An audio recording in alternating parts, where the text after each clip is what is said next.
नमस्कार.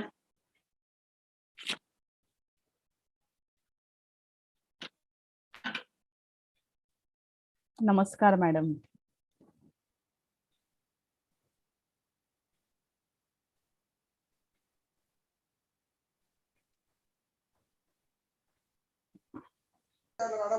डांगे मैडम को भी मैंने को होस्ट कर दिया। हम लोग यूट्यूब पर लाइव है, आप लोग मीटिंग स्टार्ट कर सकते हैं। मैं अजय सर को होस्ट बना रहा हूँ। ओके.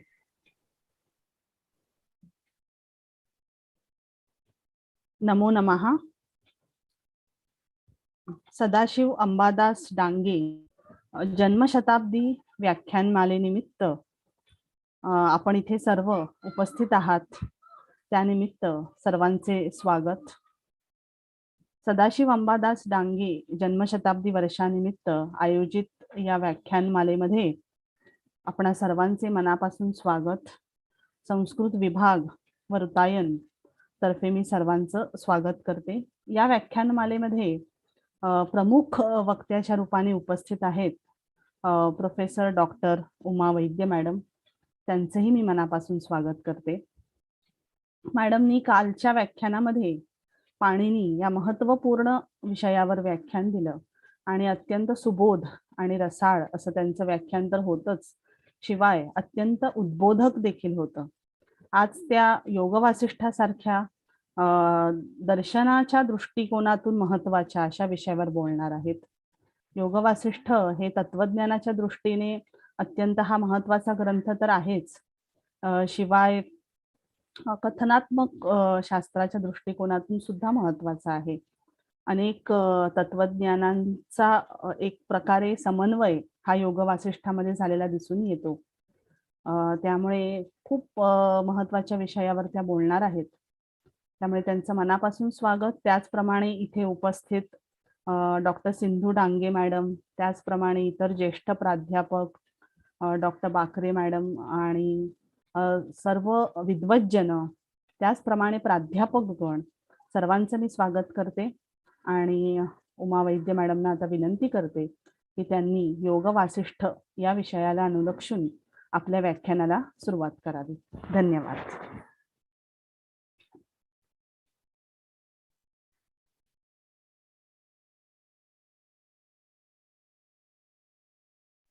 मॅडम आवाज येत नाहीये, अनम्यूट करा.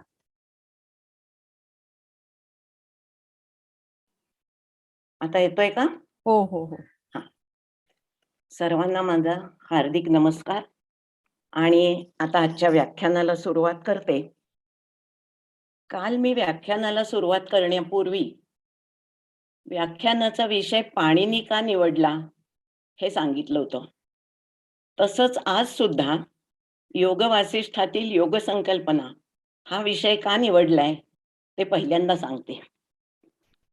काल मी सांगितल्याप्रमाणे माझी PhD ही व्याकरणातल्या अष्टाध्यायीवरच होती आणि त्या माझ्या PhDच्या कामाचे मार्गदर्शक होते डांगे सर.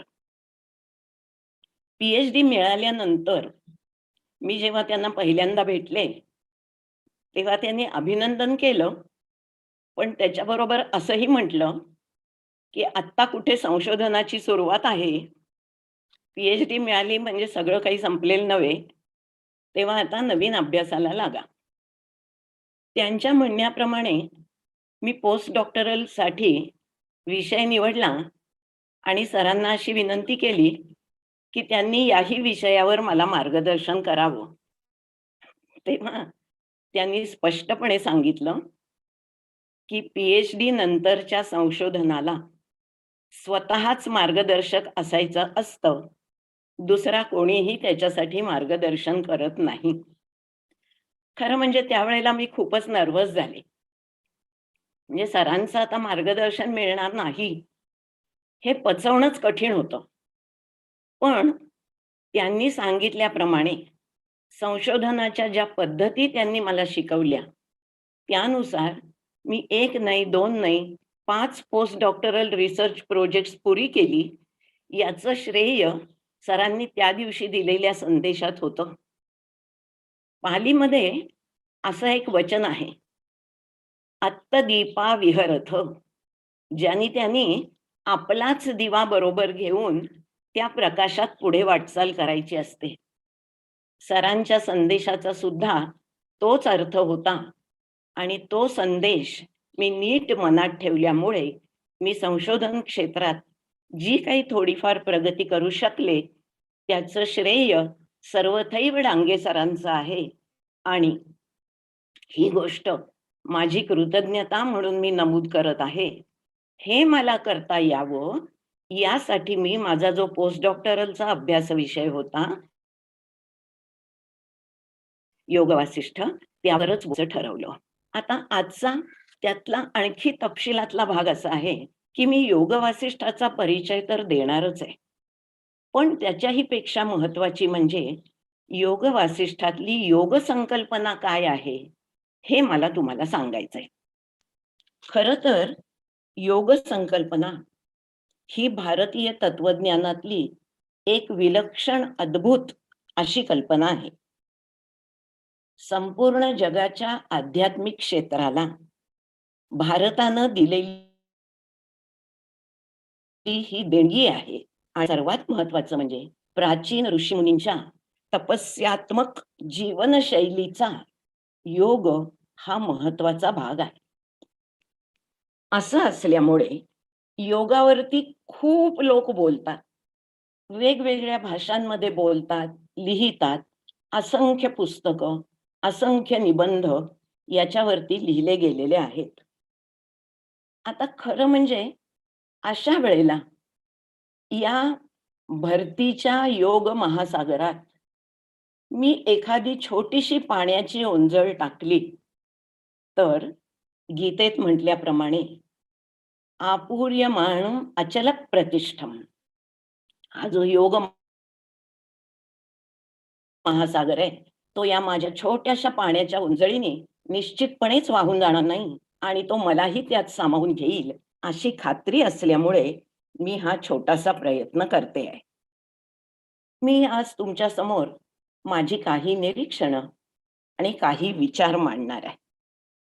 त्यातला पहिला विचार असा आहे की जनमानसातलं योगाचं आजचं स्वरूप आणि तत्वज्ञानातलं मूळ योगाचं स्वरूप याच्यामध्ये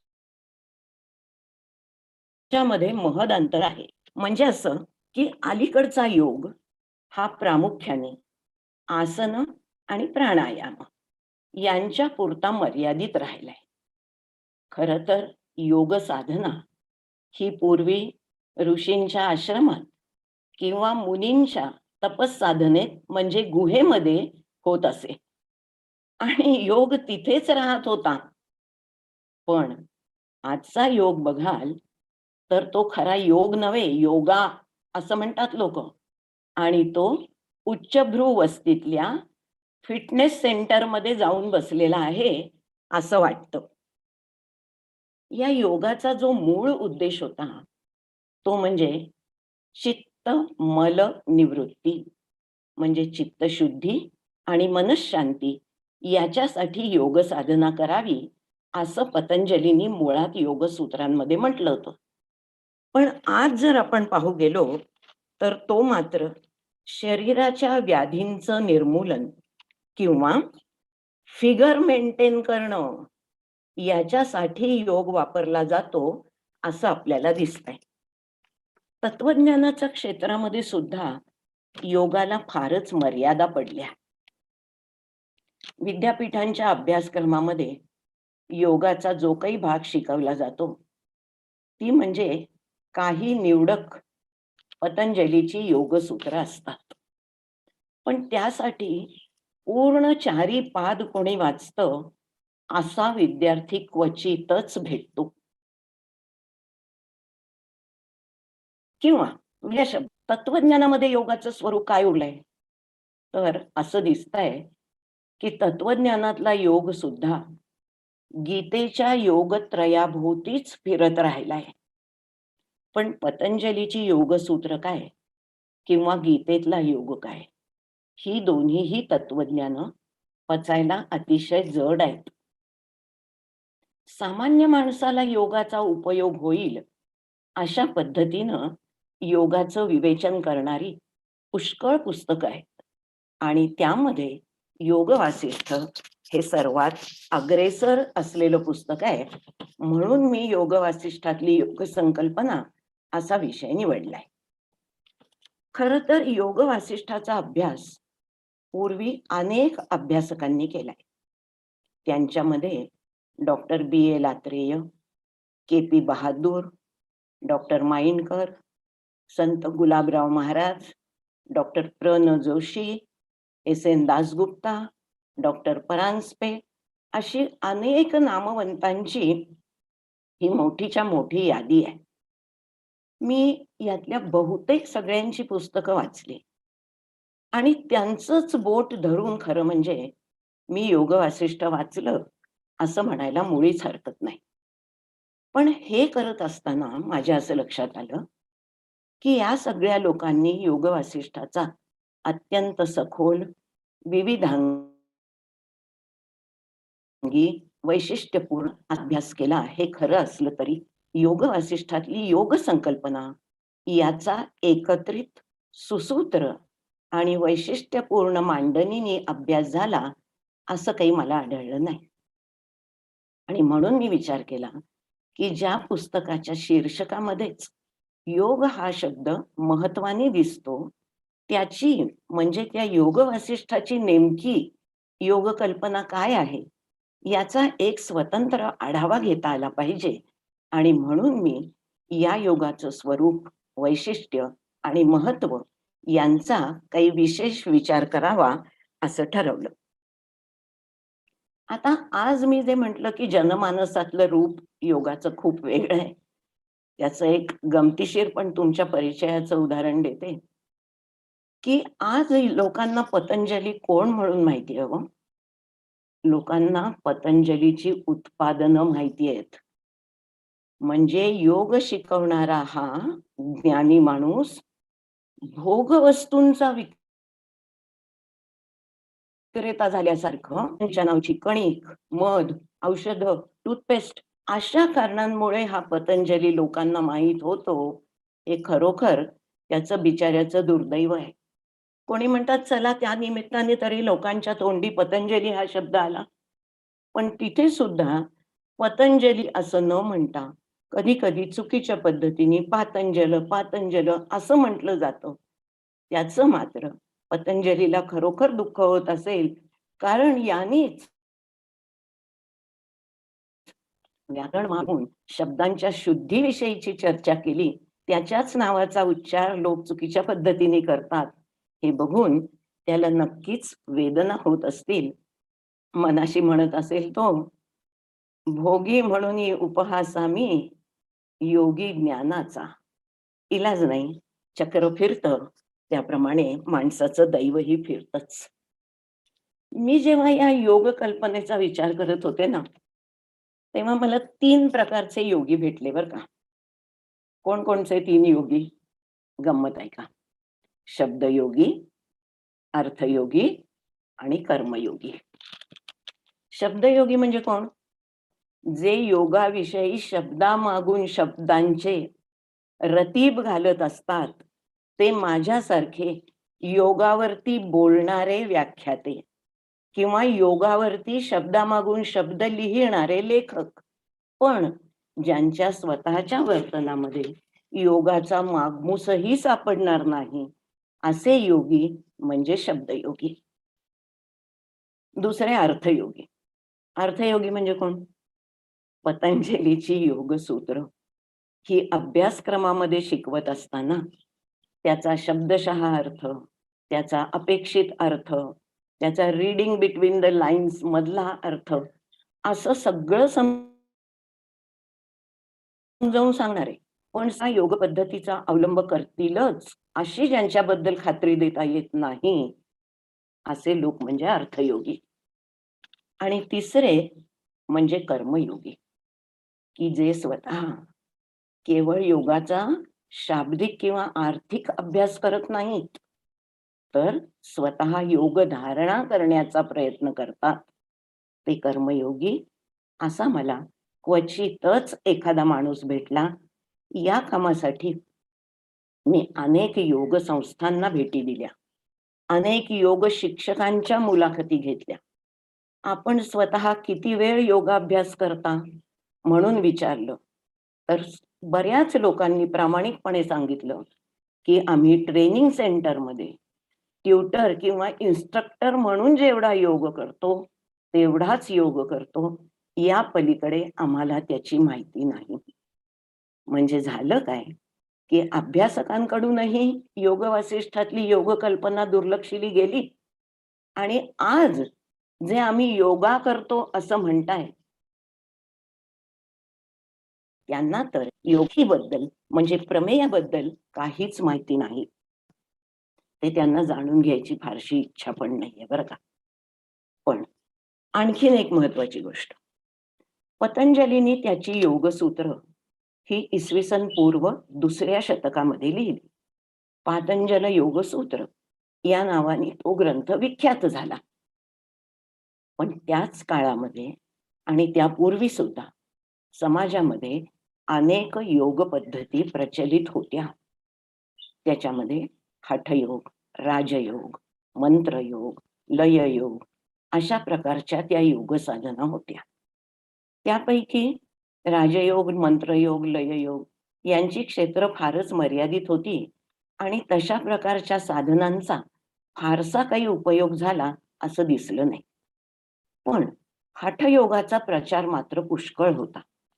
नाथपंथीय साधू जे म्हणजे विशेषतः मत्स्येंद्रनाथ आणि गोरक्षनाथ या लोकांचे जे घेरंड संहिता किंवा सिद्ध सिद्धांत पद्धती याच्यासारखे ग्रंथ होते, त्याच्यामध्ये हठयोगाचा विशेष प्रचार होता आणि वर्णन होतं असं दिसतंय.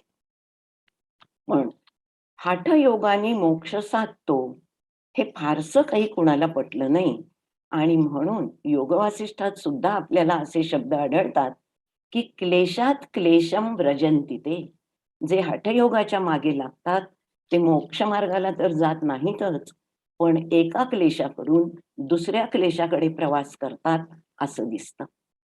आता असं असलं तरी प्रत्येक योगारी हिरिणी आपलाच योग किंवा आपलीच साधना ही सर्वश्रेष्ठ कशी आहे हे सांगण्याचा परोपरीने प्रयत्न करत होता.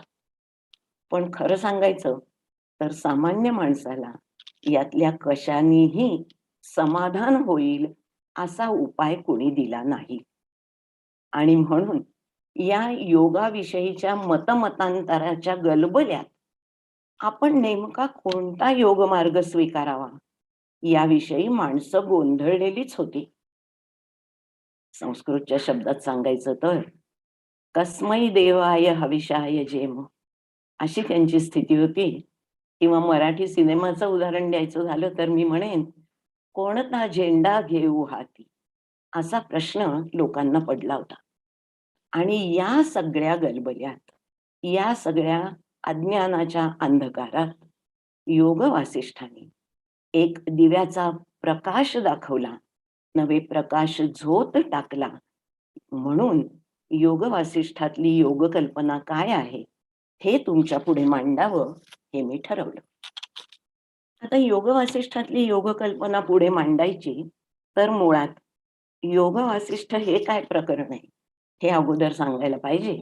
कारण योग वासिष्ठ हे फारसं प्रसिद्ध नसलेलं पुस्तक आहे.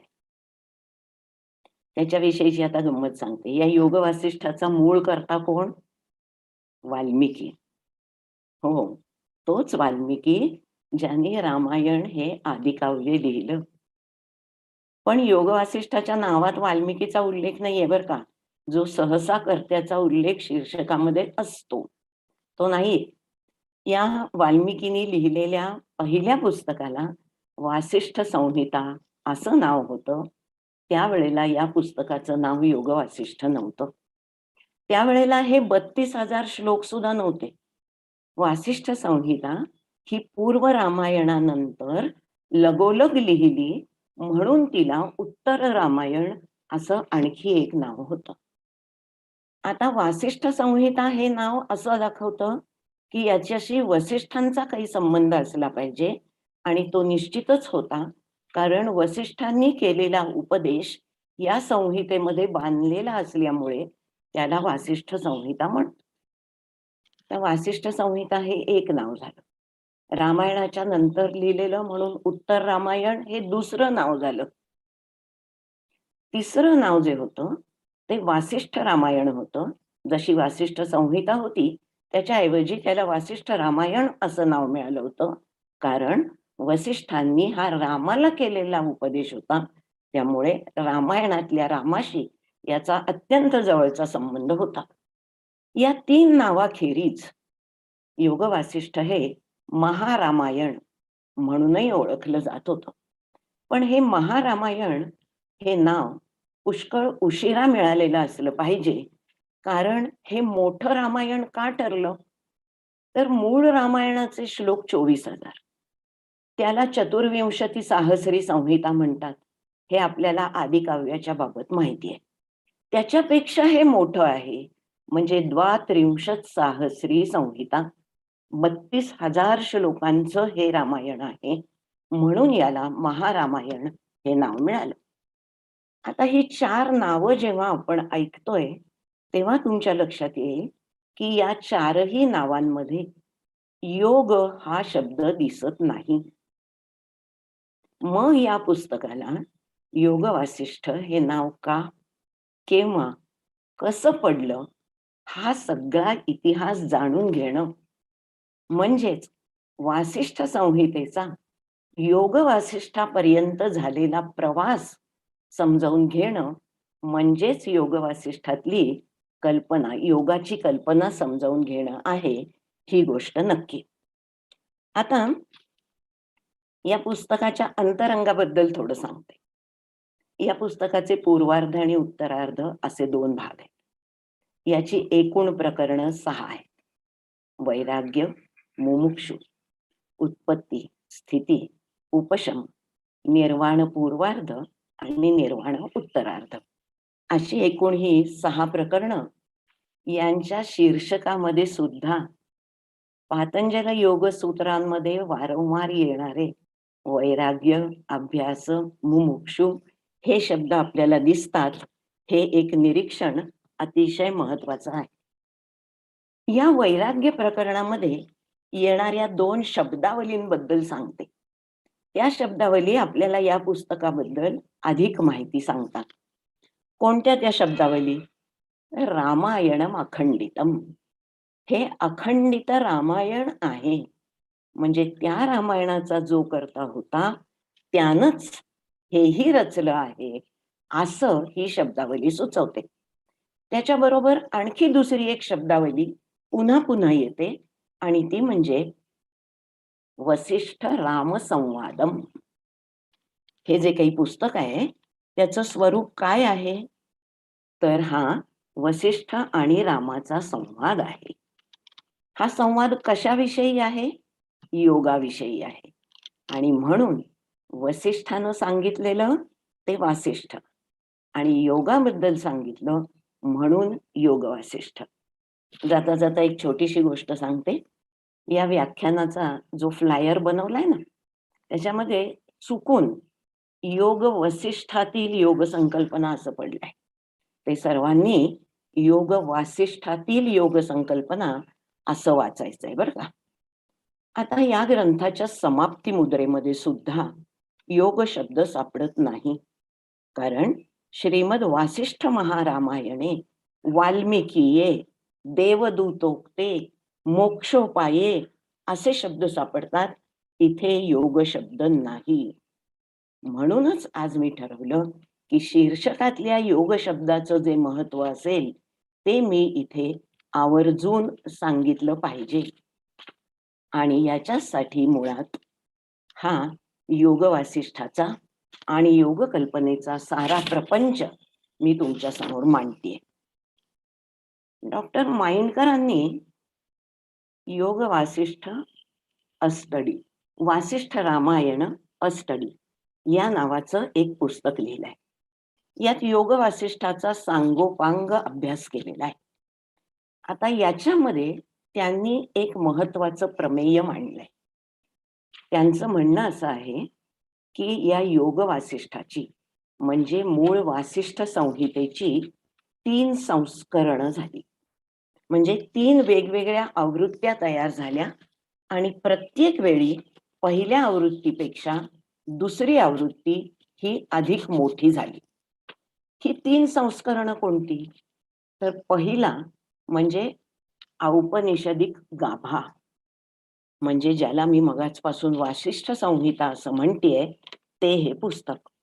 हे वाल्मिकीने लिहिलं. हे इसवी सन पूर्व 6व्या शतकामध्ये लिहिलं गेलं. हं? आणि या वेळेला मात्र त्याच्यामध्ये याज्ञवल्क्य प्रणीत योग किंवा हिरण्यगर्भ योग असावा असा विचार अभ्यासकांनी मांडलाय. मला स्वतःला नवे कित्येक शतक पूर्वीच ही वासिष्ठ संहिता लुप्त झाल्यामुळे प्रत्यक्षात पाहता आली नाही, पण हे पहिलं संस्करण आहे अशी माइंडकर सरांनी मांडलेली थिअरी आहे. दुसरं जे संस्करण होतं ते बौद्ध संस्कारित होतं. त्याला वासिष्ठ रामायण किंवा वासिष्ठ महारामायण असं म्हणत होते.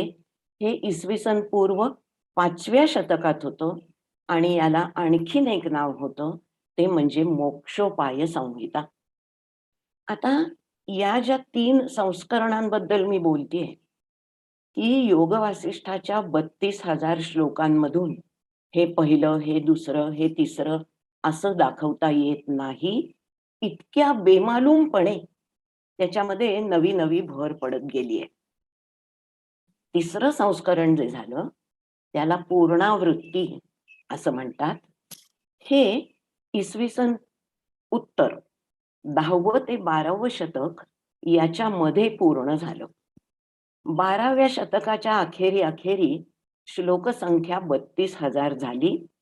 योग वासिष्ठ हे नाव तेव्हाही कायम राहिलं, पण ते मिळालं होतं ते मात्र इसवी सनाच्या 9व्या शतकात किंवा 8व्या शतकाच्या उत्तरार्धात. असं मी का म्हणतेय?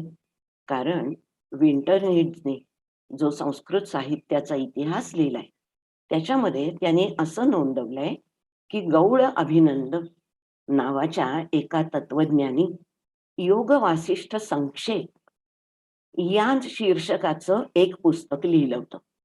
याचा अर्थ इसवी सनाच्या 9व्या शतकातच या पुस्तकाला योग वासिष्ठ हे नाव प्राप्त झालं होतं आणि त्याचं मुख्य कारण योग वासिष्ठामध्ये नव्याने घातला गेलेला पातंजल योग.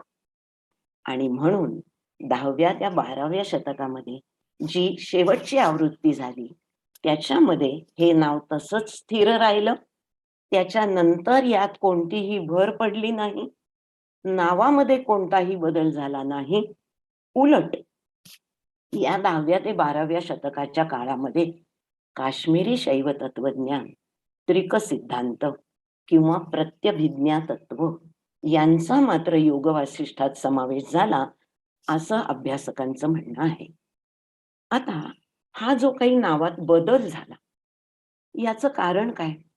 याचं कारण फार महत्वाचं आहे आणि ते म्हणजे त्या काळची सामाजिक आणि ऐतिहासिक परिस्थिती हे आहे. काय होती त्या काळातली परिस्थिती? मी बोलतेय आता 6व्या-7व्या शतकातल्या धार्मिक स्थितीबद्दल. यावेळी असं होतं की बौद्ध धर्माचा प्रसार दिवसेंदिवस अधिक वेगाने आणि अधिक सशक्तपणे व्हायला लागला होता आणि म्हणून वैदिक तत्वज्ञान जे किंवा सनातन वैदिक धर्मज्ञांच्या ज्या वेगवेगळ्या विद्या त्यांच्यावरती गंडांतर यायला लागलं होतं. विशेषतः वैदिक सनातन्यांची यज्ञीय संस्कृती तर पार ऱ्हासालाच चाललेली दिसत होती. एकीकडे बौद्धांची अहिंसा आणि दुसरीकडे त्यांनीच ज्याला अधिक महत्व दिलं कशासाठी? विरोध करण्यासाठी, ती यज्ञीय हिंसा. या दोघांचं जे काही कलहंतरित रूप सुरू झालं त्याच्यामध्ये बौद्ध तत्वज्ञान अग्रेसर व्हायला लागलं आणि समाजाची एकूणच वैदिक तत्वज्ञानाकडे पाहण्याची दृष्टी बदलायला लागली. याच्यामुळे या विद्यांवर जी गंडांतर आली होती त्या परिस्थितीत वैदिक तत्वज्ञानाची नौका ही बौद्ध तत्वज्ञानाच्या वादळातून सुखरूपपणे परतीराला पोचवण्याचं काम ज्या सशक्त होड्यांनी आणि कुशल नाविकांनी केलं, त्याच्यामध्ये योग वासिष्ठाचं नाव हे अग्रगण्य आहे. आणि याच कारणासाठी पातंजल योग म्हणून प्रसिद्ध असलेला जो अष्टांग योग हा गौतमाच्या अरियो अठ्ठंगिको मग्गो याच्याशी स्पर्धा करण्यासाठी म्हणून या तत्वज्ञानामध्ये म्हणजे योग वासिष्ठाशी जोडला गेला असं आपल्याला स्पष्ट दिसतं.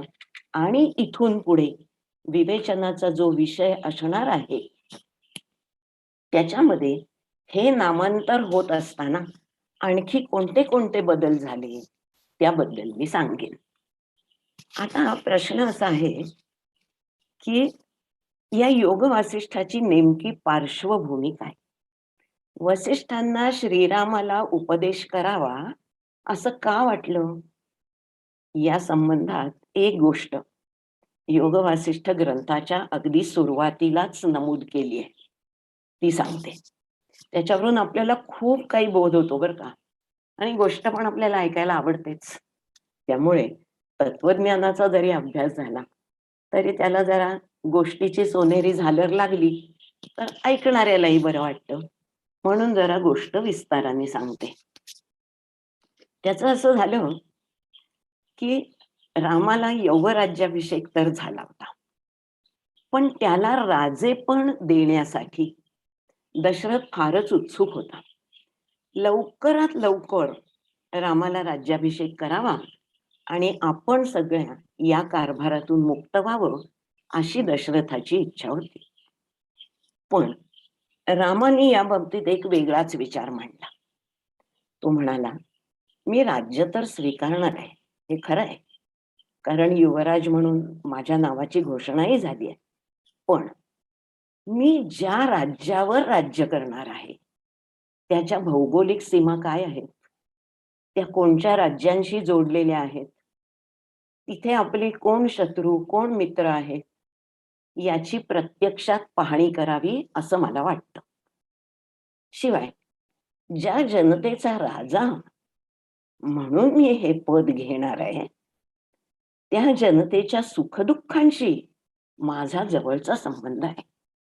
तर नेमकी जनतेची दुःख तरी कोणती, मला काय त्यांच्यासाठी करता येईल याचा विचार करायचा तर मी प्रत्यक्षात माझ्या राज्यातल्या सर्व छोट्या छोट्या भागातल्या जनतेला प्रत्यक्षात जाऊन भेटेन. पहा, रामाचे विचार किती मोलाचे आहेत. राज्य स्वीकारण्यापूर्वी युवराज म्हणून आपण काय काम करायला पाहिजे याची त्याला पूर्ण कल्पना आहे. पण दशरथ परवानगी देत नाही, कारण रामाने ही जी तीर्थयात्रा करायची ठरवली आहे त्याला कमीत कमी 2-2.5 वर्षांचा काळ लागणार आहे. आणि इतका काळ रामाला राजेपण देण्यापासून दशरथ वंचित ठेवायला तयार नाही. आणि त्यालाही इतका काळ पुत्रवियोग सहन होणार नव्हता, म्हणून त्यांनी रामाला परवानगी नाकारली. पण वसिष्ठ हे रघुकुळाचे फ्रेंड, फिलॉसॉफर अँड गाईड, मित्र, तत्वज्ञ आणि मार्गदर्शक होते. या रघुकुळामध्ये किंबहुना इक्ष्वाकू कुळामध्ये जेव्हा जेव्हा कोणतीही समस्या निर्माण होत होती तेव्हा तिच्यावर तोडगा काढण्याचं काम हे वसिष्ठांनीच केलेलं आहे. हे आपल्याला रामायण वाचून सुद्धा समजतं. तीच गोष्ट योग वासिष्ठाच्या कथेतली आहे. वसिष्ठांनी दशरथाला समजावून सांगितलं की अरे, तुझं म्हणणं जरी बरोबर असलं ना तरी राम जे म्हणतोय तेही चूक नाहीये ना, तू त्याला पाठवावंस असं मला वाटतंय. आता वसिष्ठांनीच सांगितल्यावर दशरथाचा नाईलाज होता. आणि मग राम हे त्यांनी जे ठरवलं होतं ते बघण्यासाठी म्हणून बाहेर पडला. इथपर्यंत ठीक आहे, गोष्टीसारखी गोष्ट झाली. परत आला फिरून. तो इतका उद्विग्न स्थितीत परत आला की परत आल्यानंतर आपल्या राजमहालाच्या कक्षामध्ये त्यांनी स्वतःला बंद करून घेतलं. खाणं नाही, पिणं नाही. जनतेचं दुःख पाहून तो इतका विव्हल झाला होता, की आता नको हे राजेपण आणि नको हे जनतेच्या दुःखांना सामोरं जाणं, असा विषाद त्याच्या मनामध्ये दाटून आला.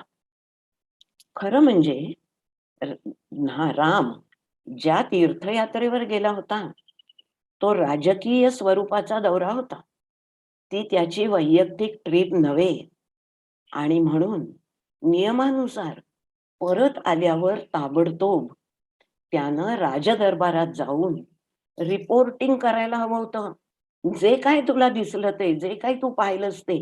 पण युवराज जेव्हा अशा प्रकारच्या पाहणीसाठी जातो, तेव्हा काय दिसलं हे राजाला सर्वप्रथम सांगणं हे त्याचं कर्तव्य आहे. राम त्याच्या कर्तव्यात त्या ठिकाणी चुकला आणि त्याचं कारण त्याची मनस्थिती जागेवर नव्हती. त्याचं चित्त स्थिर नव्हतं. अत्यंत अस्वस्थ अवस्थेमध्ये तो विश्वाची चिंता करत बसला होता. पण त्यामुळे कर्तव्यात चुकला हे तर खरंच. 2 दिवस वाट पाहून वसिष्ठांनी रामाला बोलवलं. दरबारातच बोलावलं. ते गेले नाहीत. तुला तुझं काम सर्वप्रथम केलं पाहिजे आणि ते म्हणजे राजदरबारात येऊन तू केलेल्या पाहणीचा वृत्तांत निवेदन केला पाहिजे. वसिष्ठांच्या आज्ञेने राम दरबारात आला. दरबारात एकटा दशरथ नव्हता.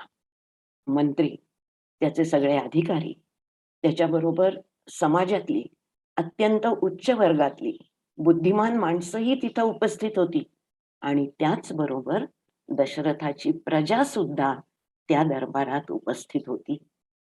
हे मी मुद्दाम तुम्हाला अशासाठी सांगतेय की वसिष्ठांनी रामाला जो उपदेश केलाय तो भर दरबारात केलेला उपदेश आहे आणि याचं काहीतरी एक महत्व मला तुम्हाला सांगायचंय.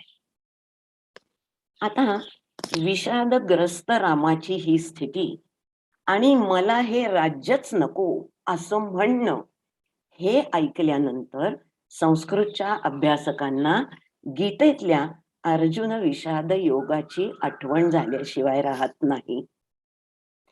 ती जी गोष्ट आहे ती आणि रामाच्या विषादग्रस्त मनस्थितीची जी गोष्ट आहे ती त्यांच्यामध्ये पुष्कळ साम्य आणि पुष्कळ वैषम्य सुद्धा आहे. साम्य पहिल्यांदा सांगते. साम्य काय आहे? तर तिकडे श्रीकृष्णासारखा उपदेशक आहे आणि अर्जुनासारखा शिष्य आहे. शिष्यस्तेहम शाधिमाम त्वाम प्रपन्नम अशी अर्जुन विनवणी करतोय. इकडे वसिष्ठ उपदेशक आहेत आणि राम साक्षात विष्णूचा अवतार हा शिष्य आहे. त्यामुळे गुरु आणि शिष्य यांच्यामध्ये महत्वाचं साम्य तर आहेच. दोघांच्याही मनस्थिती विषादग्रस्त आहे आणि जसं अर्जुन म्हणालाय की मला उपदेश कर, तसंच राम वसिष्ठांना विनवतोय, येनेयम मुच्यते दुःखात जनता तदुदाहर. मला तू आता असं समजावून सांग की ज्यामुळे या जनतेवर राज्य करायचं ठरलं तर या जनतेला दुःखमुक्त करण्याचा मार्ग तू मला पहिल्यांदा सांग, नाहीतर मला नको हे राज्य. अर्जुनही ते सांगत होता की असं रक्तरंजित राज्य मला नकोय. मी हे धनुष्य खाली टाकलं, तू मला कसलाही उपदेश करू नकोस आणि माझा निश्चय झालाय की मी हे राज्य स्वीकारणार नाही. उक्त्वा तूष्णीम बभूव असं म्हणून अर्जुन गप्प बसला. रामाची ही ती स्थिती. जरी युवराजपद मिळालं होतं तरी मला हे राज्य नको, कारण मला जनतेचं दुःख बघवत नाही. अशा मनस्थितीत आल्यानंतर आता दोघांच्या मध्ये वैषम्य काय आहे बघ. अर्जुनाला जो गीतेचा उपदेश केला तोही योगोपदेशच होता बरं का. कर्मयोग, भक्तियोग, ज्ञानयोग. तुम्ही प्रत्येक अध्यायाच्या शेवटी कोणतं तरी त्याचं नाव आणि त्याला जोडलेला योग हा शब्द हे नक्की वाचलेला आहे. इथंही योगच आहे. पण अर्जुनाला जो उपदेश झाला तो रणांगणावर झाला. रामाला जो उपदेश झाला तो राजदरबारात झाला. अर्जुनाला जो उपदेश झाला तो एकास एक. श्रीकृष्ण अर्जुनाच्या प्रश्नाला उत्तर देतो. तिथं दुसऱ्या कोणीही काहीही ऐकल्याचं नोंद नाही. ते जड तत्वज्ञान श्रीकृष्ण सांगत गेला आणि तो सांगत गेला तसं तसं अर्जुनाला समजत गेलं आणि मग शेवटी नष्टो मोह स्मृतिर्लब्ध अशी यानं कबुली दिली. इथे स्थिती वेगळी आहे. इथे राम हा उपदेशाचं फक्त निमित्त आहे. खरा योगोपदेश कोणाला करायचा आहे? समोर उपस्थित असलेल्या जनतेला करायचा आहे. कारण प्रश्न कोणाला पडला होता सुरुवातीला? कोणचा योगमार्ग स्वीकारावा? हा प्रश्न जनतेला पडला होता. त्यामुळे त्या प्रश्नाचं उत्तर त्या माणसांना समजेल अशा पद्धतीने द्यायचं होतं. म्हणून योग वासिष्ठातलं योगाचं तत्वज्ञान जड असलं तरी सुद्धा, जसं जड दूध बालकाला पचत नसलं की त्याच्यामध्ये थोडं पाणी घालून, वावडिंग घालून, उकळवून, गाळून पचनाला सुलभ होईल अशा पद्धतीनं बालकाला देतात. त्याच पद्धतीनं योग वासिष्ठातलं योगाचं तत्वज्ञान हे वसिष्ठांनी कथा, उपकथा, आख्यान, दृष्टांत, उपमा, वेगवेगळे अलंकार यांचा वापर करून, कधी कधी पुनर्जन्माच्या कथा सुद्धा सांगून जनतेला पटेल, रुचेल आणि समजेल अशा भाषेत सांगितलं. आता अर्जुनाची बुद्धिमत्ता आणि रामाची बुद्धिमत्ता यांच्या बाबत काही तुलना करण्याचं कारणही नाही. ते दोघं जण पलीकडेच होते विषयांच्या. पण जनतेमध्ये वेगवेगळ्या प्रकारची बौद्धिक पातळी असलेली माणसं होती. आपल्याला साधं एका वर्गातल्या 10 मुलांना शिकवायचं असलं तरी असं लक्षात येतं की काहींना एकदा सांगून समजतंय, काहींना पुन्हा सांगायला लागतं, काहींना पुन्हा पुन्हा सांगायला लागतं. त्यामुळे वसिष्ठांचं काम श्रीकृष्णाच्या कामा इतकं सोपं नाही. त्यांना एकच गोष्ट पुन्हा पुन्हा पुन्हा पुन्हा गळी उतरेपर्यंत सांगायला लागलेली आहे. आणि वसिष्ठांना त्यांचा कंटाळा नाही बरं का. ते उलट आपल्या पुनरुक्तींचं समर्थन करतात.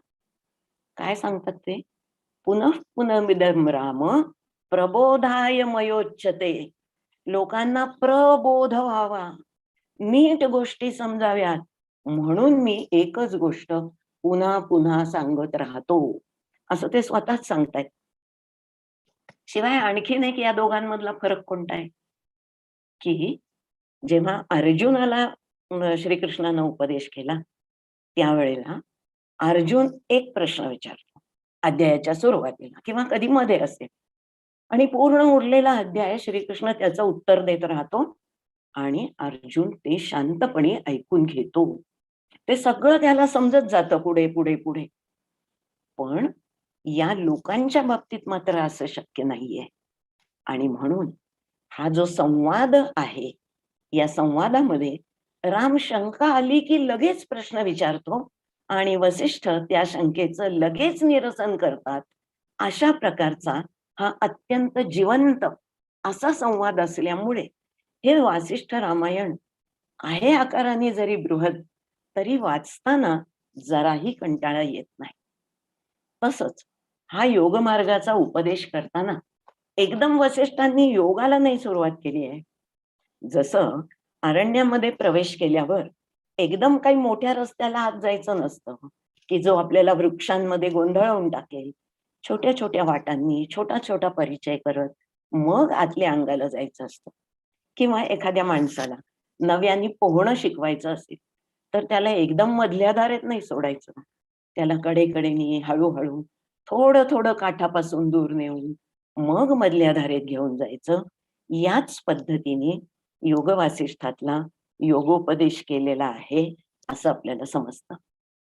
आता अभ्यासकांना अनेक प्रश्न सतावतात. गोष्ट ऐकायला छान वाटली, मनोरंजक वाटली, गीतेसारखीच आहे हेही पटलं. पण अभ्यासकांचं म्हणणं ही गोष्ट काही मूळ वासिष्ठ संहितेत असणार नाही. त्याचं कारण काय? वासिष्ठ संहिता जेव्हा रचली गेली तेव्हा भगवद्गीता नव्हतीच. म्हणजे मग तिची कॉपी करण्याचा काही प्रश्न येत नाही. खरंय. मी म्हणते की हे नंतर झालेलं इंटरपोलेशन आहे हे आपण मान्य करू. पण लोकांना जर योगासारखा उपदेश करायचा आहे, तर चला आता मी योगाच्या सूत्रांना सुरुवात करतो, असं म्हणून जर त्यांनी सुरुवात केली, तर ऐकणारच नाहीत ना लोक. त्यामुळे अत्यंत कौशल्याने गोष्ट रचणाऱ्यांनी जरी रचली असली तरी ती योग वासिष्ठाच्या सुरुवातीला घातली ज्यांनी कोणी, त्याच्या कल्पकतेला पण दादच दिली पाहिजे. म्हणून गीतेचं तत्वज्ञान हे ये हृदयीचे ते हृदयी घातले अशा पद्धतीचं आहे. इतकं जड तत्वज्ञान योग वासिष्ठाला जनतेला देणं शक्य नव्हतं, म्हणून त्यांनी ते सोपं करून सांगितलं. हे योग वासिष्ठाचं वैशिष्ट्य आहे. आणि नुसतं वैशिष्ट्य नव्हे, त्याचा आकार जो इतका प्रचंड वाढत चालला, त्याचं कारण सुद्धा हेच आहे. आता इतकी सगळी पूर्वपीठिका झाल्यानंतर प्रत्यक्ष योग कल्पनेकडे वळायचं. योग कल्पनेकडे वळायचं म्हणजे नेमकं काय करायचं? तर योग वासिष्ठातल्या योग कल्पनेचा अभ्यास हा आपल्याला 4 स्तरांवर करता येईल. पहिला म्हणजे कुठला? जो वासिष्ठ संहितेमध्ये मी म्हटलं की अत्यंत तुरळक असे ज्याचे संदर्भ मिळतात, तो म्हणजे याज्ञवल्क्य प्रणीत योग किंवा हिरण्यगर्भ योग. याचा फारसा पुढे प्रचार झाला नाही. उपनिषदांपुरताच तो बांधलेला राहिला. क्वचित पुढे तत्वज्ञानामध्ये पूर्वीच्या योगांची यादी करत असताना याचा नाममात्र उल्लेख झाला. या पलीकडे खूप काही सापडतं असं नाही, योग वासिष्ठात तर नाहीच नाही. दुसरा योग वासिष्ठातला योग म्हणजे पातंजल योग. मी मगाशी सांगितल्याप्रमाणे पातंजल योगाला योग वासिष्ठामध्ये ऐतिहासिक आणि सामाजिक परिस्थितीमुळे मुद्दाम स्थान देण्यात आलं, म्हणून मी त्याचा उहापोह मात्र करणार आहे. तिसरी जी मगाशी मी सांगितली होती गोष्ट तुम्हाला योगाची, की विविध योग पद्धती होत्या आणि त्यातल्या 3-4 ज्या होत्या त्या केवळ नाममात्र होत्या. पण हठयोगाचं मात्र तसं नव्हतं. हठयोगाचा प्रचार प्रसार पुष्कळ होता. तुम्हाला माहित असेल, विशेषतः ज्यांनी पाली वाङ्मयाचा अभ्यास केलाय त्यांना हे नक्कीच माहित असेल की गौतम बुद्धांनी सुद्धा सुरुवातीच्या काळात हठयोगाचा वापर केला. पण मग त्यातून त्याला पाहिजे ते साध्य होत नाही हे म्हटल्यावर त्यांनी तो योग रद्द केला. तो त्या पद्धतीपासून परावृत्त झाला आणि म्हणून मी त्याही योगांची इथे फारशी चर्चा करणार नाही. पण शेवटची आणि सर्वात महत्वाची योग कल्पना जी मी चर्चा करणार आहे ती म्हणजे योग वासिष्ठाची स्वतःची योग कल्पना. अशा पद्धतीनं 4 स्तरांवर जो अभ्यास आहे त्यातल्या पहिल्यांदा मी पातंजल योगाबद्दल बोलते. योग वासिष्ठाच्या अभ्यासकांनी म्हणजे मी मगाशी ज्या ज्या विद्वानांची नावं घेतली त्यांच्या त्यांच्या पुस्तकांचा जर अभ्यास केला तर योग शब्दाची तुम्हाला माहित असलेली आणि तुम्ही ज्या धातूपासून त्याला निष्पन्न कराल म्हणजे युज जोडणे वगैरे तशीच व्युत्पत्ती दिलेली आहे. मग हा योग कशाचा आहे? तर जीवात्मा आणि परमात्मा यांचा संबंध आणि त्या संबंधाचं ज्ञान म्हणजे योग, असं या सगळ्या अभ्यासकांचं मत आहे. आता हा जर योग म्हणजेच ज्ञान असेल आणि ते जर साधकांनी मिळवायचं असेल तर या मंडळींनी सांगितलेला योग हा साध्य रूप योग झाला. पण पतंजलींनी मात्र योग हा साधन म्हणून वापरलेला आहे. तुमच्यापैकी बऱ्याच जणांना अष्टांग योग, त्याची 8 अंग, यम, नियम, आसन, प्राणायाम हे सगळं माहिती आहे. हल्ली फक्त आसन आणि प्राणायामावरच जोर आहे हे मी मगाशी सांगितलंय.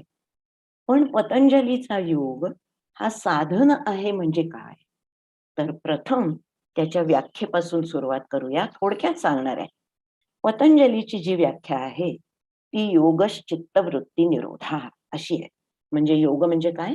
चित्तवृत्तींचा निरोध. चित्त म्हणजे अगदी साध्या अर्थाने मन घ्या. त्याला तात्विक अर्थ आहे दुसरा, पण आता साधं स्पष्टीकरण म्हणून सांगते. वृत्ती हा शब्द खूप महत्वाचा आहे. वृत्ती, वृत धातू गोल गोल फिरणं, वर्तुळ.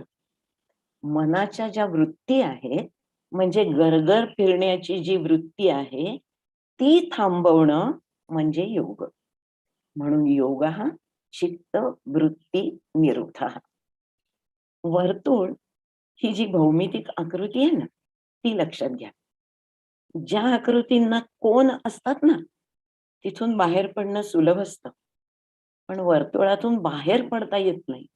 कारण ते वर्तुळ मध्याच्या भोवती असं गरगरत असतं, की तिथून बाहेर पडायला तुम्हाला मार्गच दिसत नाही. तशा या चित्ताच्या ज्या या अस्थिर स्थिती आहेत, त्या वृत्ती आहेत, त्यांच्यावर नियंत्रण ठेवणं ही खूप कठीण गोष्ट आहे. म्हणून वृत्तीसाठी कितीतरी चांगले, सुंदर आणि समानार्थी शब्द असताना पतंजलींनी जाणीवपूर्वक वृत्ती असा शब्द वापरलाय, हे आपण लक्षात ठेवलं पाहिजे. आता याच्याशी सुसंगत अशीच योग वासिष्ठांनी योगाची पण व्याख्या दिली आहे बरं का. म्हणजे द्वौ उपायौ चित्तनाशस्य, उपायौ द्वौ चित्तन्यासस्य. कोणते? योगो ज्ञानमच राघव. एक योग मार्ग आहे, एक ज्ञान मार्ग आहे. योग म्हणजे काय? योगस्तद्वृत्तिरोधो हि. योग हा तद्वृत्ती, तद चित्त, चित्तवृत्ती, रोध निरोध. शब्द पतंजलीचेच, थोडासा बदल करून वसिष्ठांनी योगाची तीच व्याख्या दिली. आता यावर रामाचा प्रश्न होताच. प्रश्न काय आहे बघा बरं का. कया कीदृक् कया युक्त्या प्राणापान निबंधया योग नाम्या मनःशांतीम एति अत्यंत सुखप्रदाम. मला अशी योगाची युक्ती सांगा की जी प्राणापान निबंधन रूपा आहे. पतंजलीकडे स्पष्ट निर्देश आहे. आणि या प्रश्नावर वसिष्ठांनी जे एक प्रदीर्घ उत्तर दिलंय, ती सगळी अष्टांग योगाची चर्चा आहे. पण संपूर्ण योग वासिष्ठात पतंजलीचा नामनिर्देश नाही, किंवा योगसूत्र सुद्धा जसंच्या तसं उद्धृत केलंय असं दिसत नाही. मग ह्या पातंजल योगाचं वासिष्ठ योगाशी साम्य सांगणं हे काम प्रामुख्याने कुणी केलं?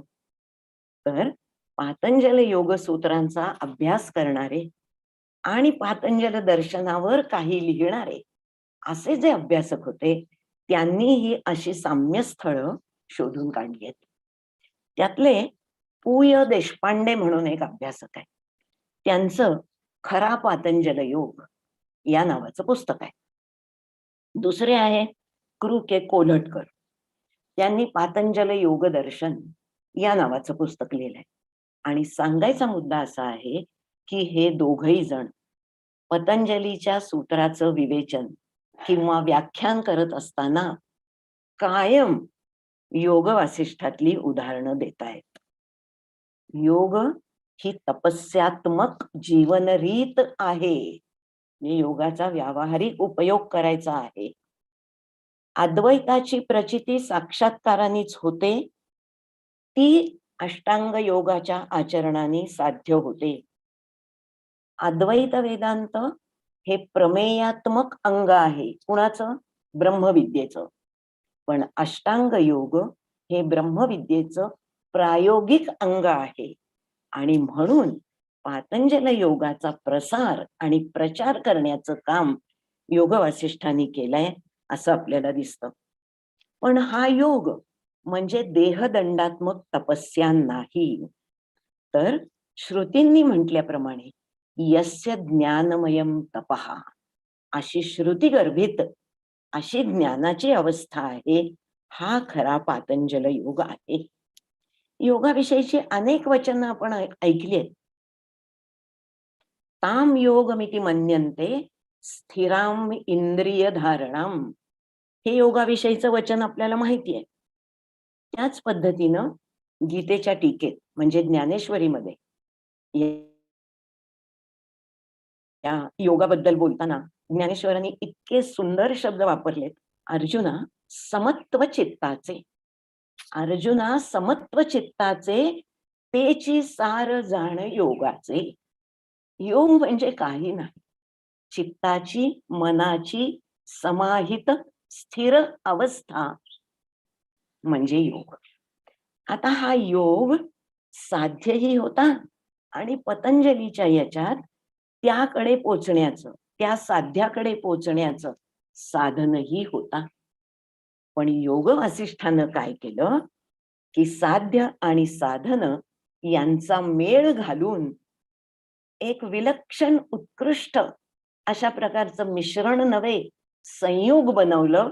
त्याबद्दल थोडं नंतर बोलते. पण सांगायचं असं आहे की हा जो योग, ती योग वासिष्ठाची स्वतःची योगाची कल्पना आहे. अत्यंत सोप्या शब्दामध्ये योग वासिष्ठानं आपली कल्पना मांडली. पण ती चौथी महत्वाची अवस्था असल्यामुळे तिचं विवेचन जरा नंतर करते. चित्त चित्त म्हणजे काय? मी मगाशी सांगितलं की सध्यापुरतं त्याला मन असं म्हणा. पण चित्ताची व्याख्या काय आहे? तर पूर्वसंस्कार जिथे एकत्रित होतात तो शरीराचा भाग म्हणजे चित्त. तो दिसत नाही. हे चित्त स्थिर कधीही नसतं. मगाशी म्हटल्याप्रमाणे ते सतत गोल गोल गोल गोल फिरत राहतं. आणि म्हणूनच तस्याहम निग्रहम मन्ये वायोरिव सुदुष्करम, ही ओळ आपल्या पचनी पडलेली आहे. तेव्हा योगाने चित्त स्थिर करून पूर्वसंस्कारांमुळे निर्माण झालेलं वृत्तीचं जे गरगर फिरणं ते एका जागी स्थिर करणं हे योगाचं काम आहे. म्हणजे काय हो, वृत्ती सारख्या फिरतात, वृत्ती सारख्या निवड करतात म्हणजे काय? व्यवहारातली 2-3 उदाहरणं सांगते.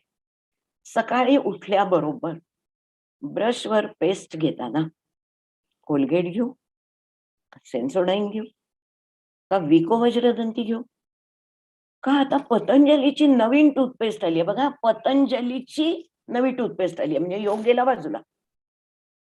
हे मन सारखं त्यातनं निवड करत असतं. हे एक उदाहरण. हे ज्यांना नसेल पटलं त्यांच्यासाठी दुसरं उदाहरण सांगते, विशेषतः बायकांसाठी सांगते. आपण साडी खरेदीला दुकानात जातो. ठरवून ठेवलेलं असतं की यावेळेला सिल्कचीच घ्यायची, एम्ब्रॉयडरीचीच घ्यायची, इतक्या इतक्या बजेट पर्यंत घ्यायची. ठीक आहे. गेलो तिथे दुकानदाराला सांगितलं की अशी अशी माझी रिक्वायरमेंट आहे. तो तुमची रिक्वायरमेंट ऐकतो. पण त्याला ज्या साड्या खपवायच्या आहेत किंवा ज्या तुमच्या बजेटच्या बाहेर आहेत, अशा अनेक साड्या तो तुमच्या पुढ्यात ठेवतो. तुम्ही गोंधळता, ही घेऊ का ती घेऊ? ठीक आहे. त्यातही तुम्ही ठरवल्याप्रमाणे तुम्ही काही निवड कराल. पण आपण तसंही करत नाही. काय करतो आपण? आपल्या पुढे टाकलेल्या 50 साड्या सोडून आपल्या शेजारच्या बाईच्या समोर ज्या साड्या टाकल्या आहेत, तिकडे आपली नजर जाते आणि त्यातली साडी आपल्याला आवडते. काय एकदा ठरवलं होतं ना काय घ्यायचंय हे? मग हे काय सारखं फिरणं यावरून त्यावर, मन यावरून त्या साडीवर, त्या साडीवरून त्या साडीवर, याला गरगर फिरणं असं म्हणतात. आणि याला थांबवणं कठीण असतं. आणि इतकं करून ती आवडली म्हणून ती साडी घेतली, ती घरी आणली, उलगडून पाहिली. तिथं दिव्याच्या प्रकाशात पाहिली होती, घरी आल्यावर दिवसा प्रकाशात पाहिली, तर काय पूर्ण समाधान झालेलं नसतं. याच्यापेक्षा ती दुसरीच घेतली असती तर अधिक बरं झालं असतं, अशा निष्कर्षाप्रत आपण पोहोचतो. तिसरं उदाहरण सांगते, विद्यार्थ्यांसाठी मुद्दाम सांगते. परीक्षा जवळ आली आहे. परीक्षेमध्ये 6 पेपर द्यायचे. एक पोएटिक्सचा, एक व्याकरणाचा, एक कालिदासाच्या कुठल्या तरी नाटकाचा, असे 6 वेगवेगळे विषय. अभ्यास तर सगळ्यांचा करायचा आहे. परीक्षा इतकी तोंडावर आहे आणि अभ्यास कशाचाच झाला नाही. मग चला, मग कालिदास त्यातल्या त्यात सोपा आहे, पटकन उरकून टाकू. घेतलं कालिदासाचं नाटक हातात घेतलं. 2-4 पानं इकडची तिकडची वाचली, एखादा प्रश्न पाहिला. अरेच्या! पण या कालिदासाच्या याच्यात निदान कथा सांगून काहीतरी पानं भरवता येतील. पोएटिक्स मध्ये काय करणार? तो मम्मट, तो बसलाय डोक्यावर. मग हा राहू दे, कालिदास बाजूला, मम्मट घेतला, कालिदास अपुरा सोडला. मम्मटाची 2-4 पानं वाचली. काय असतो, पहिला उल्हास असतो, दुसरा असतो, तिसरा असतो, पहिला त्यातल्या त्यात सोपा असतो. चला तो झाला. आता मम्मट येईल. आता मम्मटाची काळजी नाही, पण त्या व्याकरणाचं काय करायचं? झालं. मम्मटाचा अर्धा भाग सोडला, व्याकरण घे. स्थिरचित्तता नाही. कारण काही असेल, लिहिण्याबद्दलचा आत्मविश्वास नसेल, लेक्चर्स बंक केली असतील म्हणून व्याकरण समजलंच नसेल, काहीही कारण असेल, पण अभ्यासाला बसल्यानंतर जी एकाग्रता पाहिजे ती एकाग्रता नाही. या तिन्ही उदाहरणांमधून आपल्याला असं दिसतंय की मन हे अतिशय चंचल आहे. चंचलम ही मनः कृष्ण प्रमाथी बलवद दृढम. काय करावं याचं हे समजत नाही, आणि ते समजत नाही म्हणूनच आपण योग समजावून घेतला पाहिजे. पण पातंजल योगाचं योग वासिष्ठामध्ये इतकं बेमालूम मिश्रण करून टाकलंय की त्याच्यामध्ये हा पतंजली आणि हे वसिष्ठ असं दाखवताच येत नाही. एवढं एक मात्र दिसतंय की योग वासिष्ठांनी प्राणस्पंद या शब्दाचा वारंवार वापर केलाय आणि चित्तवृत्तीच्या ऐवजी बरेच वेळा प्राणस्पंद निरोध अशा प्रकारचा शब्द आपल्याला दिसतो. पण हे सगळं पतंजली कृतच आहे याचे पुरावे कसे मिळतात? तर योगसूत्राचे जे व्याख्याकार म्हणजे कॉमेंट्रेटर्स, ते कित्येक वेळा पतंजलीचा हवाला देतात बरं का. कसं बघा, उक्तस्त्रिविध प्राणायाम क्रमश्च पातंजल शास्त्रे प्रदर्शितः, किंवा यथा पतंजलीना उक्तम. वासिष्ठामध्ये सुद्धा कॉमेंट्री देत असताना तात्पर्य प्रकाश नावाची एक खूप सुंदर कॉमेंट्री आहे योग वासिष्ठावर. त्याच्यामध्येही हे शब्द आपल्याला सापडतात. एतत् पतंजलीना उक्तम. यावरून आपल्याला असं लक्षात येतं की या ठिकाणी दिसणारा योग हा पातंजल योगच आहे. त्याच्याशिवाय पतंजलीची जी शब्दावली आहे म्हणजे वैराग्य, मुमुक्षु, अभ्यास, ही आपल्याला योग वासिष्ठामध्ये अनेकदा दिसते. पण एक समस्या आहे, आणि समस्या मोठी आहे. योग वासिष्ठातली योग कल्पना समजावून घेताना अनुक्रमणिका बघून योग समजत नाही. म्हणजे वसिष्ठांनी त्यांचा योग हा कोणत्या तरी एका सर्गामध्ये, एका प्रकरणामध्ये सांगितलाय असं आपल्याला दिसत नाही. जिथे जिथे गरज पडेल तिथे तिथे योगाची त्याला समजेल अशी व्याख्या देऊन योगाची चर्चा सुरू केली. त्यामुळे योगाची चर्चा इतस्ततः विखुरलेली आहे. मी जे काही काम केलं असं मी मगाशी म्हटलं ते हे एकच केलं की योग वासिष्ठ पूर्ण वाचलं, आणि जिथे जिथे मला योग शब्द दिसला त्याच्या नोट्स घेऊन एक योग वासिष्ठाची संपूर्ण योग कल्पना काय असावी याच्याविषयीचा आराखडा तयार केला, आणि तेच मी माझं निरीक्षण म्हणून आता तुमच्या पुढ्यात मांडते. मी म्हंटल तसं योग वासिष्ठामध्ये एक एक गोष्ट पुन्हा पुन्हा सांगितली जाते. हे मी काल पाणिनी बद्दल जे बोलले होते ना त्याच्या एकदम विरुद्ध आहे. काल मी काय सांगितलं होतं की पाणिनींनी एकदा एका सूत्रात जे सांगितलं ते पुन्हा तो सांगत नाही. मग त्याच्यासाठी तो अनुवृत्ती वापरेल, अधिकार वापरेल, हा शब्द कुठून कुठपर्यंत न्यावा हे सांगेल, पण तो शब्द तुम्हाला सूत्रामध्ये पुन्हा दिसणार नाही. वसिष्ठांचं मात्र तसं नाही. एक योगाची व्याख्या झाली, रामाचं समाधान झालं. पुन्हा दुसरी शंका आली, योगाची दुसरी व्याख्या केली.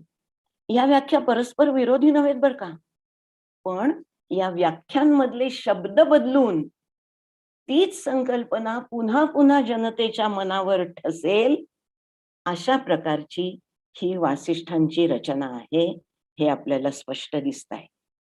आता याचं आणखीन एक उदाहरण सांगते. पातंजल योगामधला कैवल्यपाद जो आहे त्यातल्या 12व्या सूत्रावरती व्याख्यान करत असताना कोल्हटकरांनी असे शब्द वापरलेत की वसिष्ठांनी प्रभू रामचंद्रांची समजूत ज्या पद्धतीनं काढली त्याच पद्धतीचं विवेचन या योग सूत्रामध्ये पाहायला मिळत आहे. गंमत बघा, योगसूत्र अगोदर रचली गेली आणि योग मध्ये वसिष्ठांनी रामाची समजूत नंतर काढली.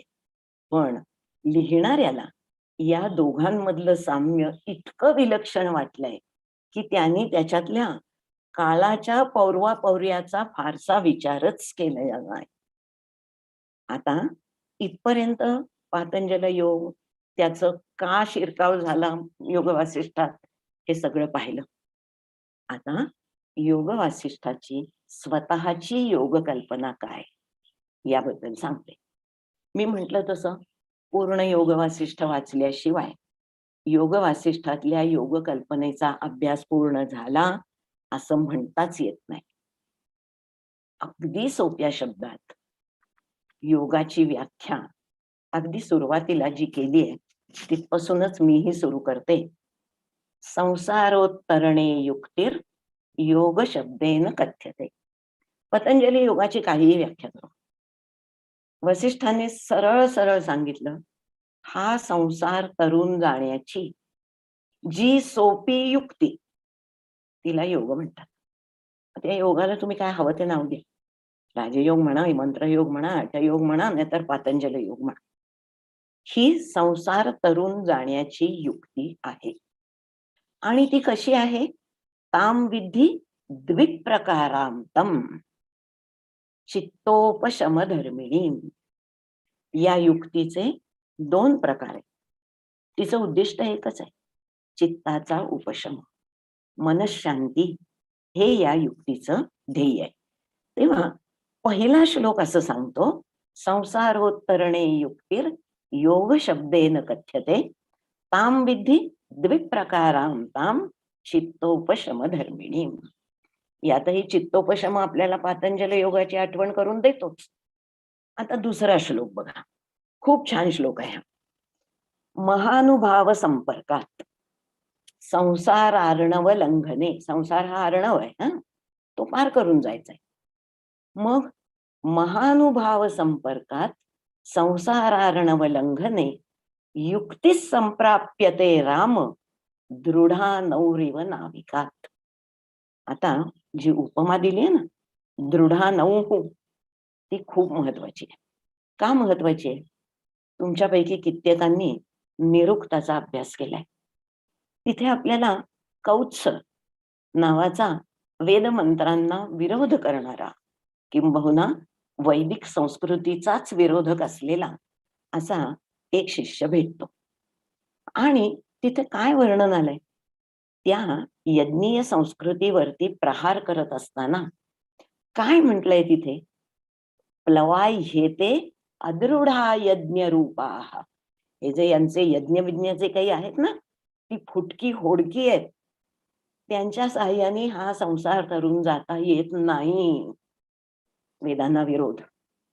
म्हणून वसिष्ठांनी या ठिकाणी दृढा नौरिव नाविकात ही जी उपमा दिली, ती अदृढा असा जो शब्द होता की नाही, त्याला टक्कर देण्यासाठी आहे की ही युक्ती हे रामा कशी आहे की इतकी भक्कम नाव आहे की कितीही वादळ वाटेत येवोत, ही नौका तुम्हाला परे पारे म्हणजे मोक्षापर्यंत नक्कीच घेऊन जाईल, या अर्थाने. आणि ही योग युक्ती कशी प्राप्त होते? महानुभाव संपर्कात. तुम्हाला कोणाच्या संगतीत राहायला पाहिजे याच्यासाठी?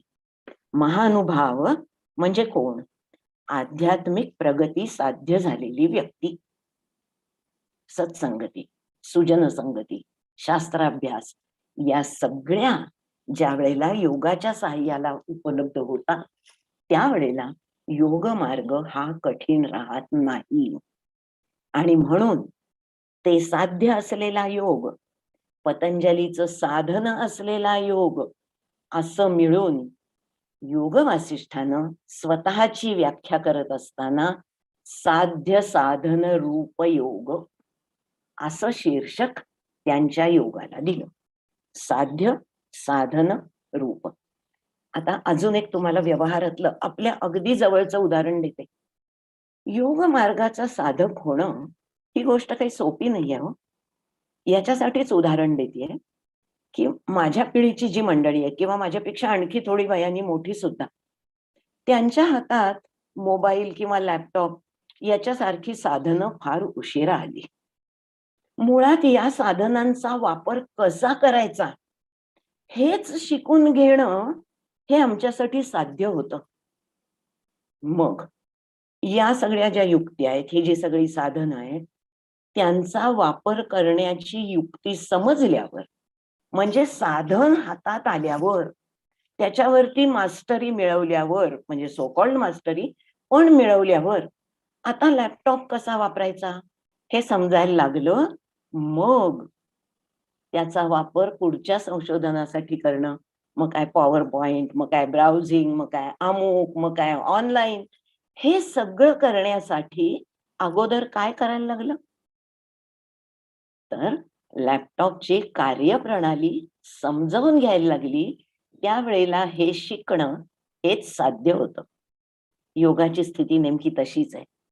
योग या साधनाचा वापर मोक्षासाठी किंवा निर्वाणासाठी करायचा हे जरी खरं असलं, तरी सुरुवातीच्या काळात साधकाला योग हा साध्यच असतो.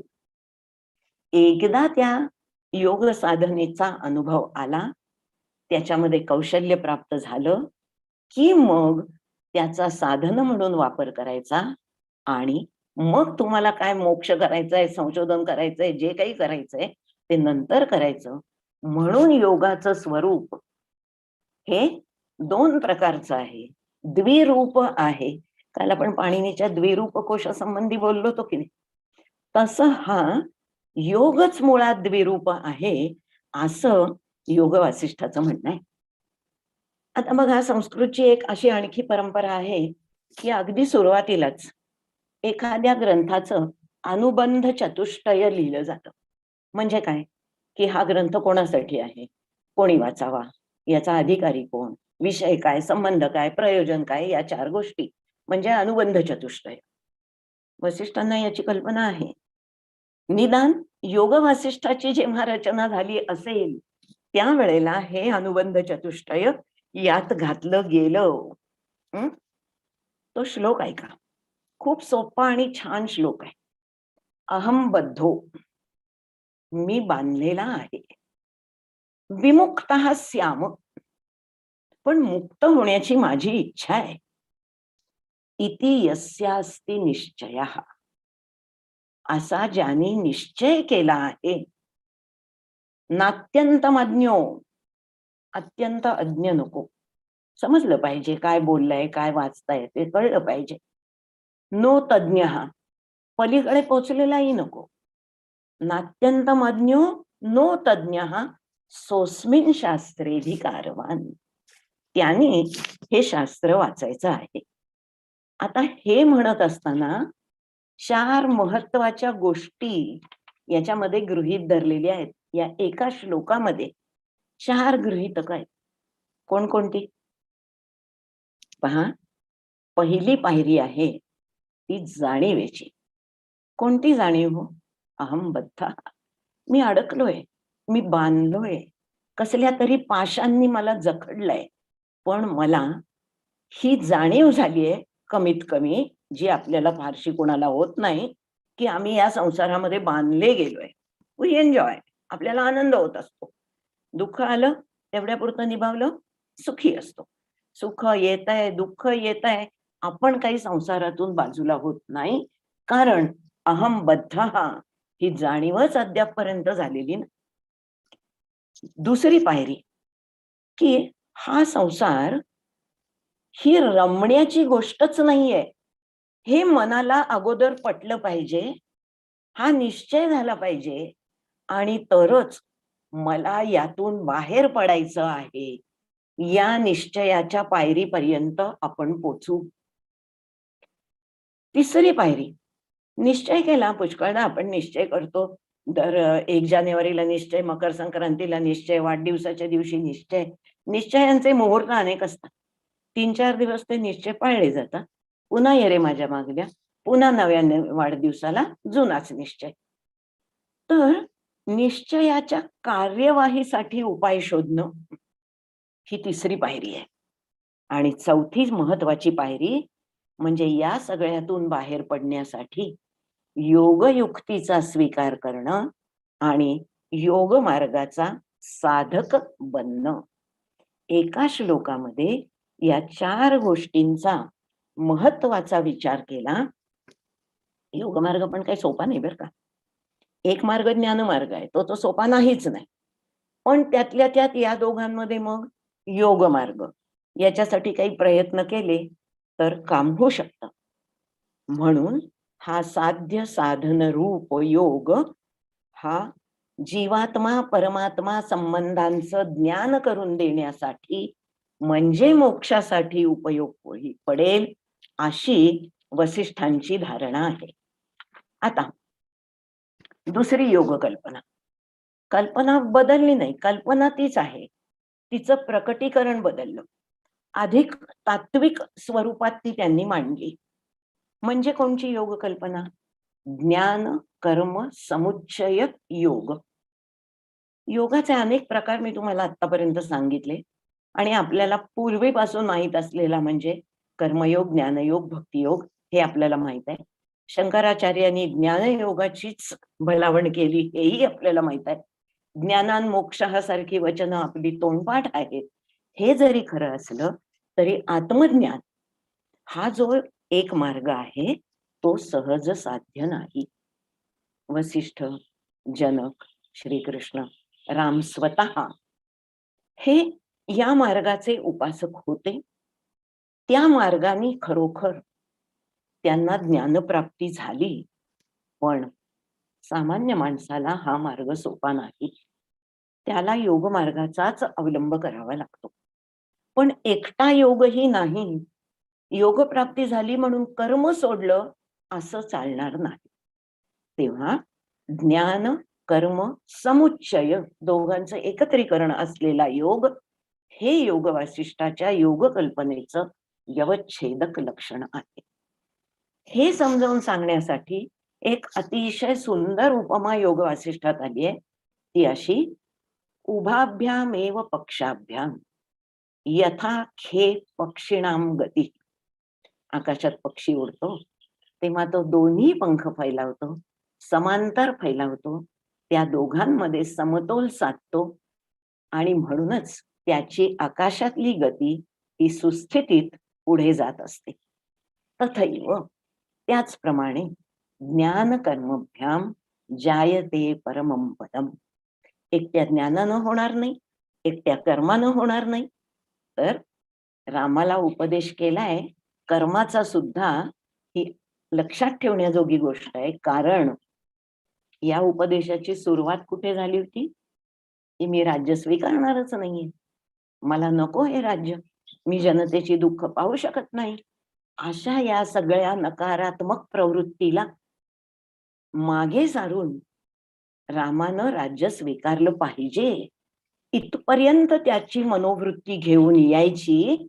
म्हणून सांगितलं की कर्माशिवाय योग शक्य नाही.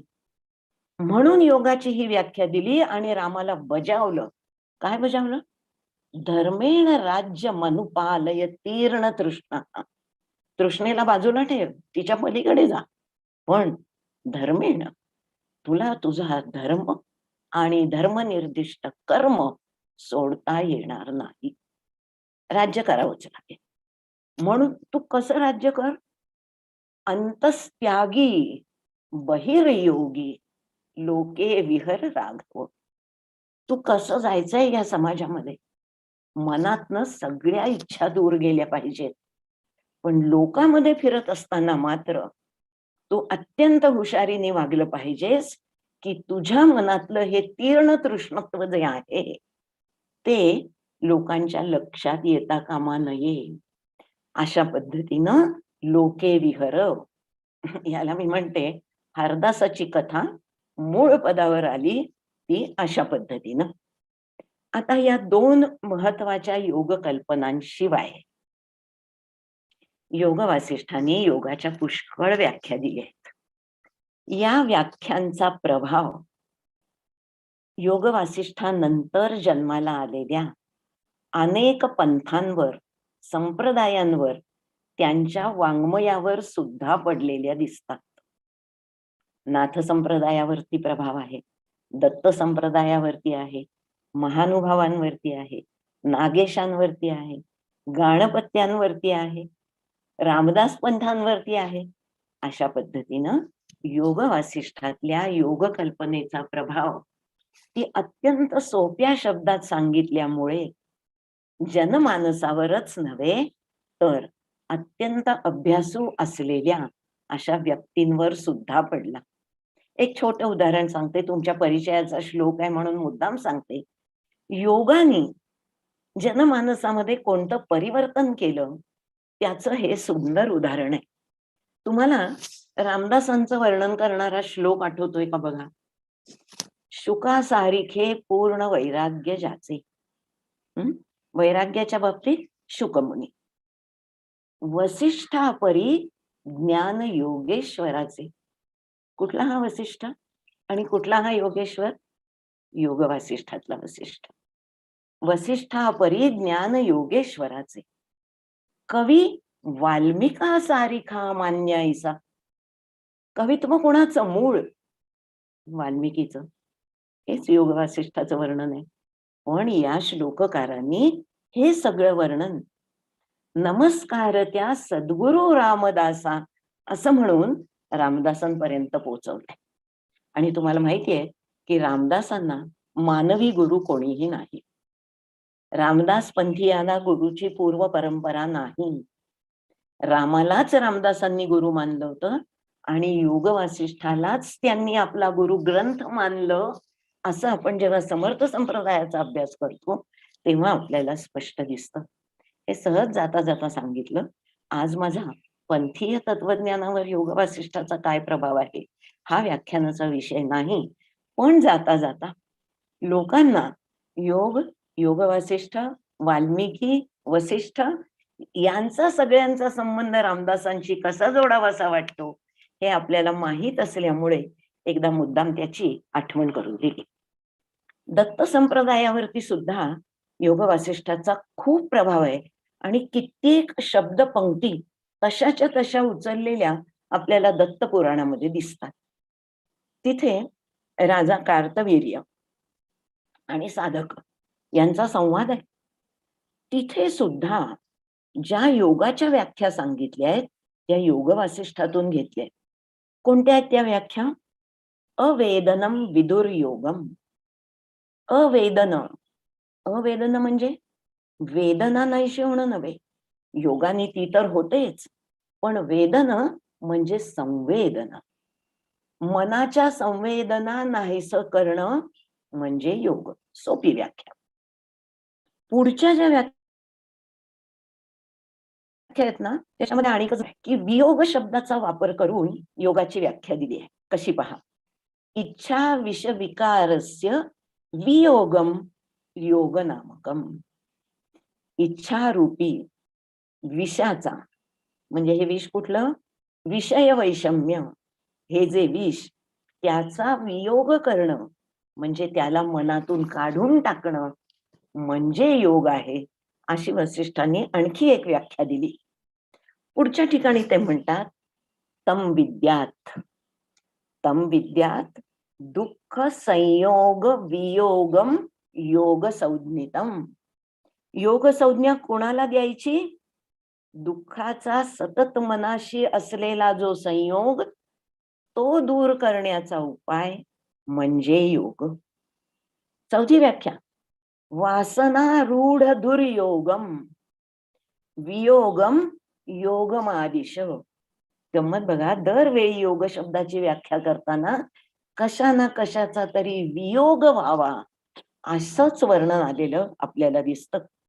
आणि हा वियोग म्हणजेच चित्तवृत्तींचा निरोध, चित्तवृत्तींना शांत करणं हा खरा योग आहे.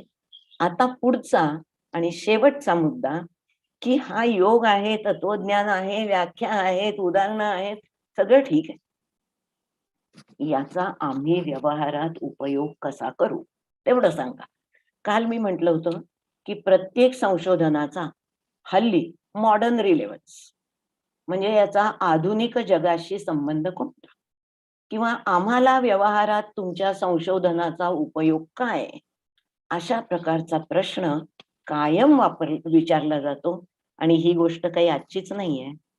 वसिष्ठांच्या पुढे सुद्धा अशा प्रकारचे प्रश्न आले आणि म्हणून योग वासिष्ठांनी अन्य तत्वज्ञान जी तिथे सांगितली, किंबहुना तत्वज्ञानातले अन्य विचार जे सांगितले, ते योग कल्पनेला व्यवहारामध्ये फुटलेले धुमारे आहेत असं म्हणायला अजिबात हरकत नाही. म्हणून या सगळ्या योग चर्चेतनं आपण काय शिकायचं आहे? वेगवेगळे तत्व त्यांनी सांगितले. एक, जे सगळ्या दर्शनांनी मान्य केलंय, प्रत्यक्ष हेच ज्ञानाचं खरं प्रमाण आहे. कारण आत्मसाक्षात्कार हाच ज्ञानाचा मार्ग आहे आणि तिथे प्रत्यक्षाशिवाय दुसरं कोणतंही प्रमाण चालत नाही. मग ज्ञान कसलं? रामदास म्हणतात ज्ञान म्हणजे आत्मज्ञान. इथे प्रश्न मोक्षाबद्दल विचारला. मोक्ष मोक्ष मोक्ष तो असतो कुठे हो? आकाशात असतो का? एखादी फ्लाईट पोचते तिथे? नाही. मग कुठे पाताळात असतो? एखाद्या पाणबुडीने जाता येतं? नाही. मग कुठे भूमीवर असतो? एखाद्या रेल्वेचं तिकीट, बसचं तिकीट काढलं की स्टेशन लागतं? नाही. योग वासिष्ठांनी उत्तर दिलं, अतिशय छान आणि सोपं उत्तर. न मोक्ष हा नभस पृष्ठे. नभाच्या पृष्ठावर मोक्ष नाही. न पाहता आले, न च भूत आले. मग सांगता तो मोक्ष आहे कुठे? मोक्ष ही विमलम चेतः. मोक्ष म्हणजे काय? तुमचं निर्मळ मन हाच मोक्ष आहे. सम्यक ज्ञानावबोधितम. आणि हे मन निर्मळ कशाने होतं? सम्यक ज्ञानाने होतं. म्हणून मोक्ष शोधायला कुठेही जायला नको. मोक्षाच्या स्टेशनचं तिकीट काढायला नको. जिथे बसलो आहोत तिथेच मोक्ष मिळवणं हे शक्य आहे. आणि नुसती योग साधना नव्हे, तर मी मगाशी म्हटलं तसं गुरुचं मार्गदर्शन, सत्संगती आणि शास्त्राभ्यास हे जर जोडीला असेल तर वसिष्ठ आपल्याला वचन देत आहेत की दिनैरेव, काही दिवसातच, न मासैहि, मासांची म्हणजे महिन्यांची सुद्धा वाट बघायला नको. इतका लगेच प्राप्नोषि परमं पदम. तुला परमपदाची प्राप्ती होईल. तेव्हा परमपदासाठी योग तर हवा, पण गुरु हवा, शास्त्र संगती हवी, सज्जन संगती हवी आणि शास्त्राभ्यास हवा. या सगळ्याच्या सहाय्याने आपल्याला योग मार्ग सुलभ होतो आणि मग तो आपल्याला निर्वाण म्हणा, मोक्ष म्हणा, आत्मज्ञान म्हणा, काय म्हणायचं ते म्हणा, तिथे घेऊन जातो. पण देव मला देईल, मी देवाची भक्ती करेन आणि तो मला दिसेल, हे चालणार नाही. देव स्वतःहून तुमच्या समोर येणार नाही. दैव मला देईल, माझं पूर्व पुण्य कामी येईल, असं का आई होत नाही. दैव निराकरण आणि पौरुष प्रयत्न महत्व, हे योग वासिष्ठाचे दोन महत्वाचे सिद्धांत आहेत. योग योग करून डोळे मिटून न दिसणाऱ्या देवाला बघायचं ही भारतीय संस्कृतीच नाही. आपण काहीतरी सतत प्रयत्न करायचे, याला पौरुष प्रयत्न असं म्हटलं त्यांनी. आणि त्याच्याबरोबर एक छान श्लोक सांगितला की आपलं दैव आणि आपले रोजचे प्रयत्न हे दोन माजलेले मेंढे असतात आणि ते सारखे एकमेकांशी टक्कर घेत असतात. द्वौ होडाविव युध्येते पुरुषार्थौ समासमौ. आणि मग काय होतं? शाम्यती अल्पवीर्यवान. ज्याचे प्रयत्न कमी पडतात त्याचा पराभव होतो. तेव्हा महत्व कशाचं? महत्व स्वप्रयत्नांचं आहे. हा उपदेश आपल्यासाठी आहे. आणखीन एक महत्वाचा उपदेश त्यांनी केला जाता जाता, की जो सुद्धा योगाशीच संबंधित आहे आणि ज्याचं व्यवहारामध्ये फार महत्व आहे, तो म्हणजे जीवन मुक्ताला कर्मत्याग युक्त नाही. तुम्ही ढीग मोक्षाला गेलेला आहात, पण तो विदेह मोक्ष किंवा मुक्ती नसते. मोक्ष जरी मिळाला, आत्मज्ञान जरी झालं, जरी ब्रह्माचा साक्षात्कार झाला, तरी जोपर्यंत हा देह आहे तोपर्यंत माणसाला कर्म करतच जगावं लागतं. जीवनमुक्त या शब्दांमध्येच हे सांगितलंय की त्याला कर्म टाळता येणार नाही. उपनिषदात पण हेच सांगितलं होतं, नैवेह कर्माणि जिजी विशेष शतम समाह. तर असा हा योग, आणि त्यासाठी वसिष्ठ स्वतः म्हणतायत की तुकारामांनी पण म्हटलं होतं, आता उरलो उपकारापुरता, मला मिळवायचं काही उरलं नाही, पण स्थातव्यम, राहिलं पाहिजे, इति अतिमना, मनाच्या पलीकडे जाऊन भुवी संस्थितोस्मी, आजही मी हा इथे आहे. माझं तुला उपदेश देण्याचं जे काम ते करत मी इथेच आहे. त्याचं कारण हेच की कुणालाही कर्मत्याग हा युक्त नाही, आणि म्हणूनच जिथं सुरुवात झाली होती तिथं परत रामाला आणून सोडलं, वेगवेगळ्या योगांच्या व्याख्या केल्या, आणि योगाचा प्रत्यक्ष व्यवहारामध्ये आपण कसा उपयोग करायचा याच्याविषयी योग वासिष्ठांनी आपल्याला मार्गदर्शन केलं. आता मी काल तुम्हाला असंही म्हटलं होतं की व्याख्यानाच्या शेवटी एक सामान्यपणे त्याचा सारांश सांगावा अशी एक योग्य पद्धत असते. या पद्धतीनुसार आतापर्यंत मी जे तुम्हाला गद्यात सांगितलं तेच पद्यात थोडक्यात, तर पद्य म्हणते मी, काव्य नाही, मी कवी नाही, पण गद्यात केलेलं वर्णन कमी शब्दात संस्कृत मध्ये पद्यात बांधता येतं, एवढ्यासाठी 32,000 श्लोकांचा हा सगळा प्रपंच मी 12 ओळीत मांडण्याचा प्रयत्न केलाय. संस्कृत आहे म्हणून दुर्लक्ष करू नका. मी जे आता तुमच्याशी मराठीत बोलले त्याचाच हा संस्कृतात अनुवाद आहे, आणि तो ऐकल्यानंतर योग वासिष्ठाचं सार आपल्याला समजलं असं जर तुमच्यापैकी कोणाला वाटलं तर माझ्या आजच्या व्याख्यानाचं खरोखर सार्थक झालं असं मला वाटेल. श्लोक ऐका. पातंजलाख्य योगोयम चित्तवृत्ती निरोधकः स एव योग वासिष्ठे प्राणस्पंद निरोधनः. मी प्राणस्पंद शब्द तुम्हाला सांगितला होता. ज्याला पतंजलीने चित्तवृत्ती म्हटलं त्याला यांनी प्राणस्पंद म्हटलं, म्हणून पतंजलीचा चित्तवृत्ती निरोधक तो इथे प्राणस्पंद निरोधन झाला. ज्ञानम योगश्च मार्गौ द्वौ ग्रंथेस्मिन सुविवेचितौ. दोन छान सांगितलेत मार्ग, एक आत्मज्ञान, एक योगज्ञान. पण या दोघांमध्ये योग एव सदा श्रेष्ठ. कोणासाठी?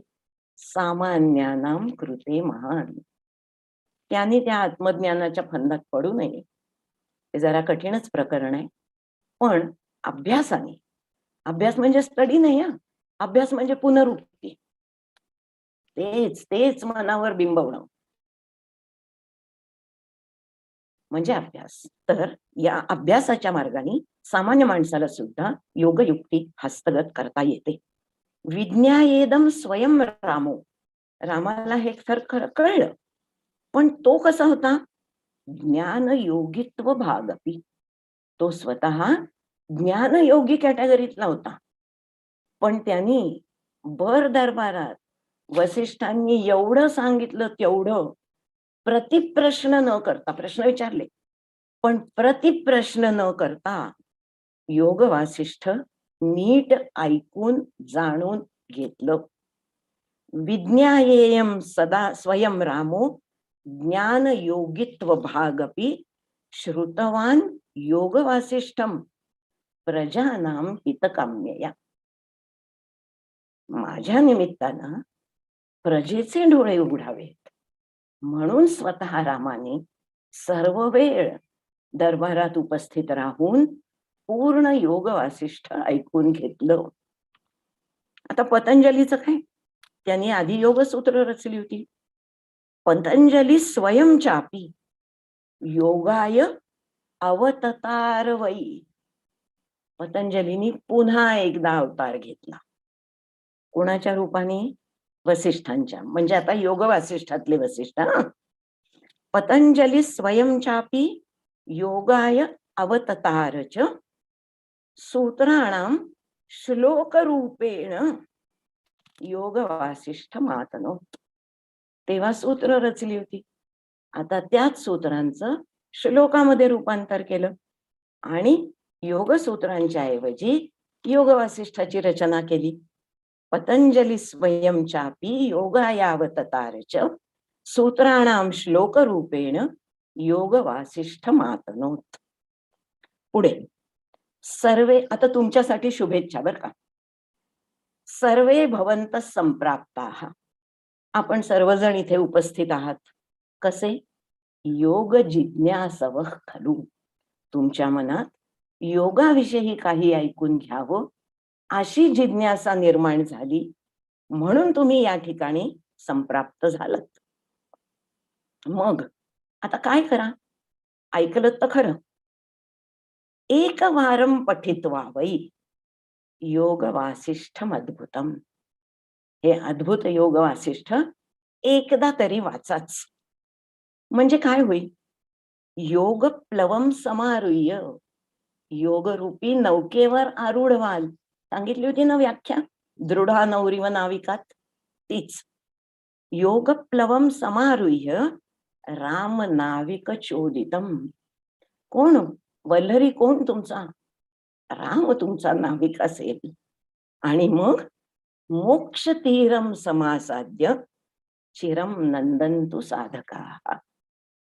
योगप्लवम समारुह्य राम नाविक चोदितम मोक्ष तीरम समासाद्य चिरम नंदन्तु साधकाः. इथे माझं योगाविषयीचं व्याख्यान संपलं आणि हे व्याख्यान, या व्याख्यानमालेतलं दुसरं व्याख्यान आज मी डांगे सरांना अर्पण करते. त्यांच्या स्मृतीला वंदन करते आणि आता थांबते.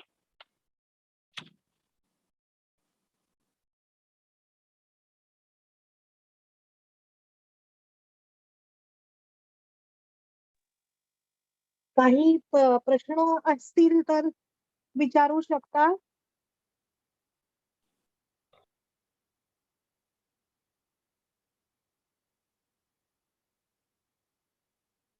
आहेत का काही प्रश्न?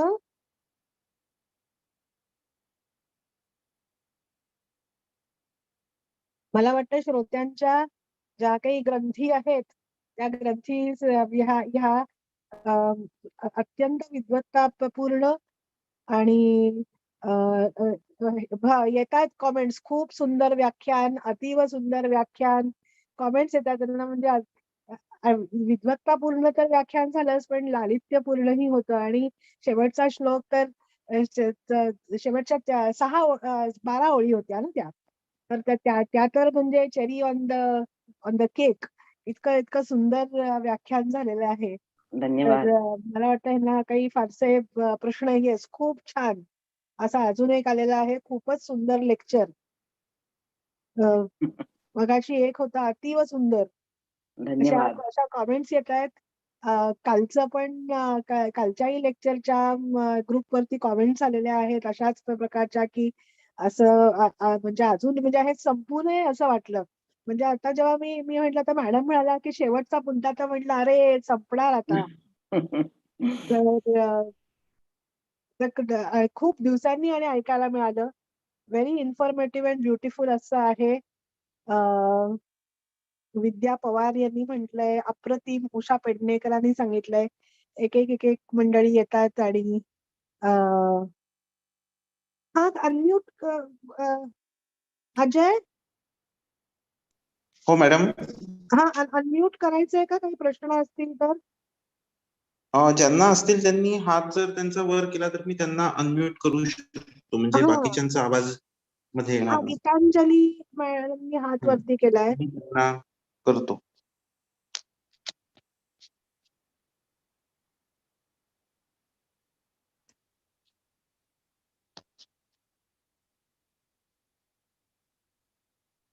गीतांजली तुम्ही विचारू शकता.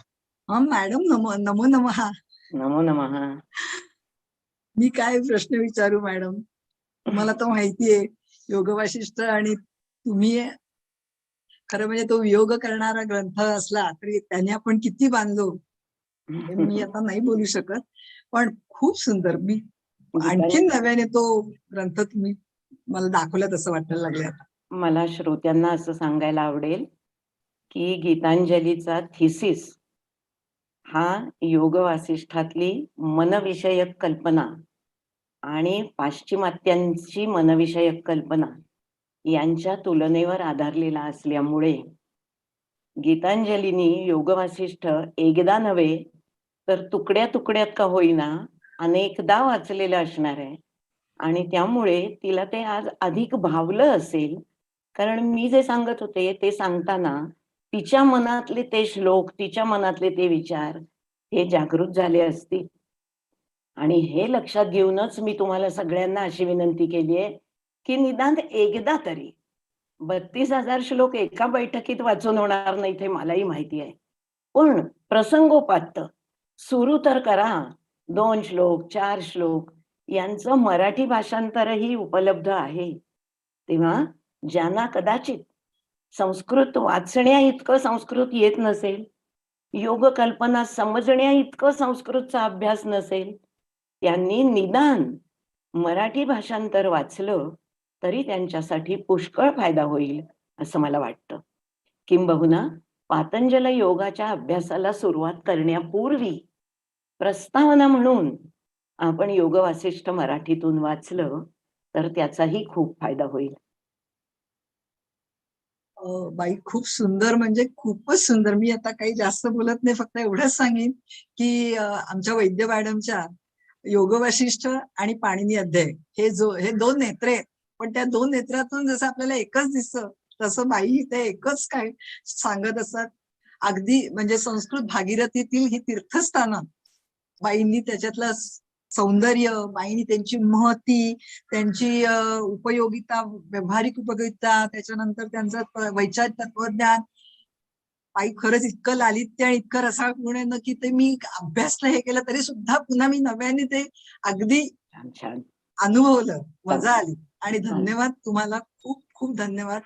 मुख्य म्हणजे आम्हाला सहभागी करून घेतलं त्याच्यात, हे संस्थेला सुद्धा धन्यवाद. काही अधिक शब्द राहिला असेल तर क्षमस्व. अगं, नमस्कार. या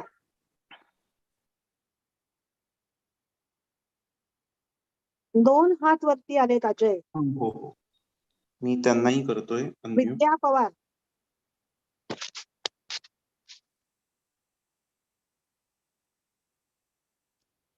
विद्या पवार तुम्ही विचारू शकता.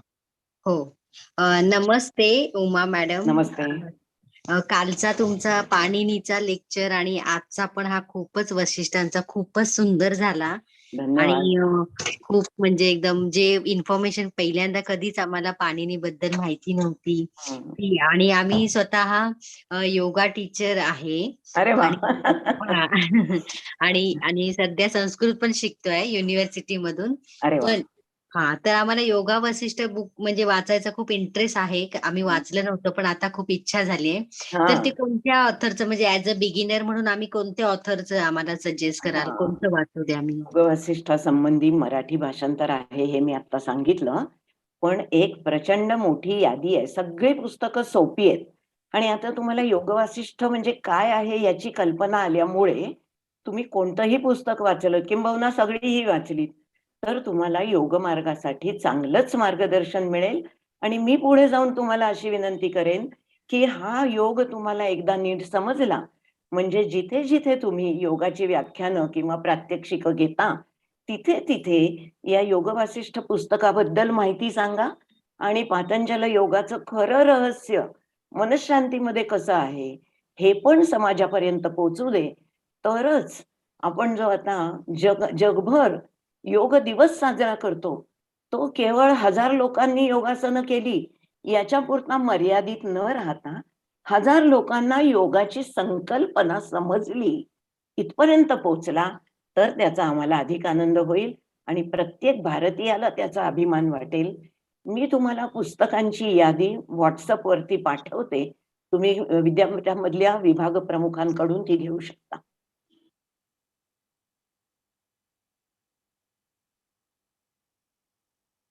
Thank you madam.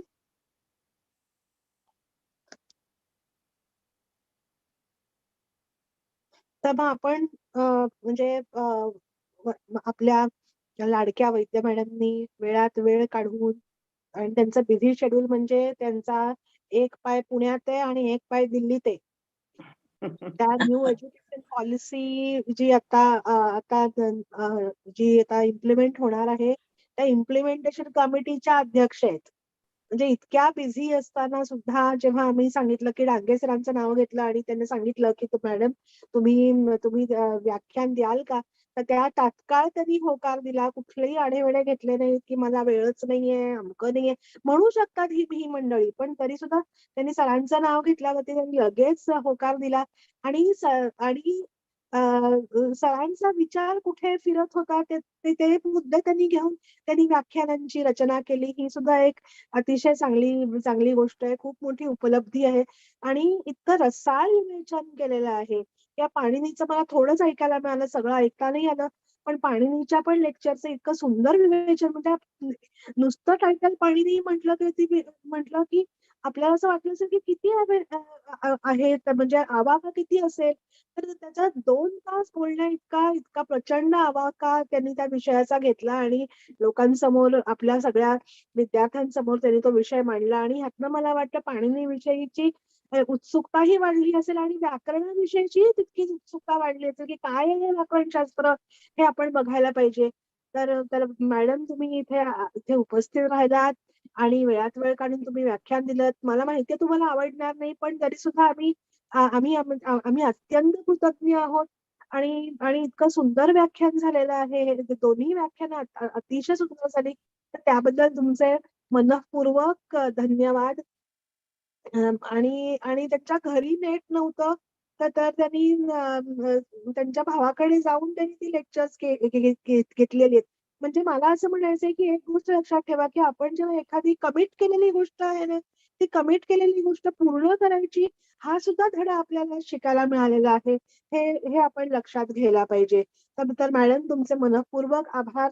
आणि युनिव्हर्सिटी कॉम्प्युटेशनल सेंटर UCC त्याचा रोहित दुबेनी जो काही टेक्नॉलॉजिकल सपोर्ट दिलेला आहे त्याबद्दल त्यांचे आभार आणि श्रोत्यांचे पण मनःपूर्वक धन्यवाद. इथे डांगे मॅडम, नंतर वर्षा मॅडम, म्हणजे डांगे सरांचे जे कुटुंबीय आहेत त्यांनीही हे लेक्चर ऐकलेलं आहे. त्यांनीही वेळात वेळ काढून इथे उपस्थिती लावलेली आहे. तर त्याबद्दल डांगे मॅडमचे मनःपूर्वक धन्यवाद. बाकरे मॅडम इकडे आलेले आहेत लेक्चर ऐकायला, त्यांचेही आभार. बाकरे मॅडम कधी मिस करत नाहीत. गेल्या महिन्यात आपलं लेक्चर झालं नव्हतं तर त्यांना असं वाटलं होतं की आपण काहीतरी आपल्या हातनं काही चुकलं का, की ते इतक्या कमिटेड श्रोते आहेत की त्यांना एकही व्याख्यान या व्याख्यानमालेचं चुकवायचं नाहीये. तर त्यांचेही मनःपूर्वक आभार आणि असाच लोभ राहू दे आपल्या या व्याख्यानमालेवरती. आणि मग पुढची व्याख्यानमाला जी असेल ती अनुवादावरती आहे. तर ती पण त्याचाही लाभ तुम्ही घ्या आणि आम्ही त्याचा फ्लायर प्रसिद्धच करू. तर तोपर्यंत तुम्हाला सर्वांना नमस्कार आणि धन्यवाद. माधवी, हा मला जरा एक गोष्ट सांगायची होती. हा माझ्याबद्दल कृतज्ञता व्यक्त करणं किंवा आभार मानणं हे सगळं तुम्ही सभेचा एक उपचार म्हणून केलंत. पण मला या 2 व्याख्यानांमुळे जो लाभ झालाय ना तो सांगते. या व्याख्यानमालेमध्ये मी मध्ये आहे. एका टोकाला डांगे सर आणि बाई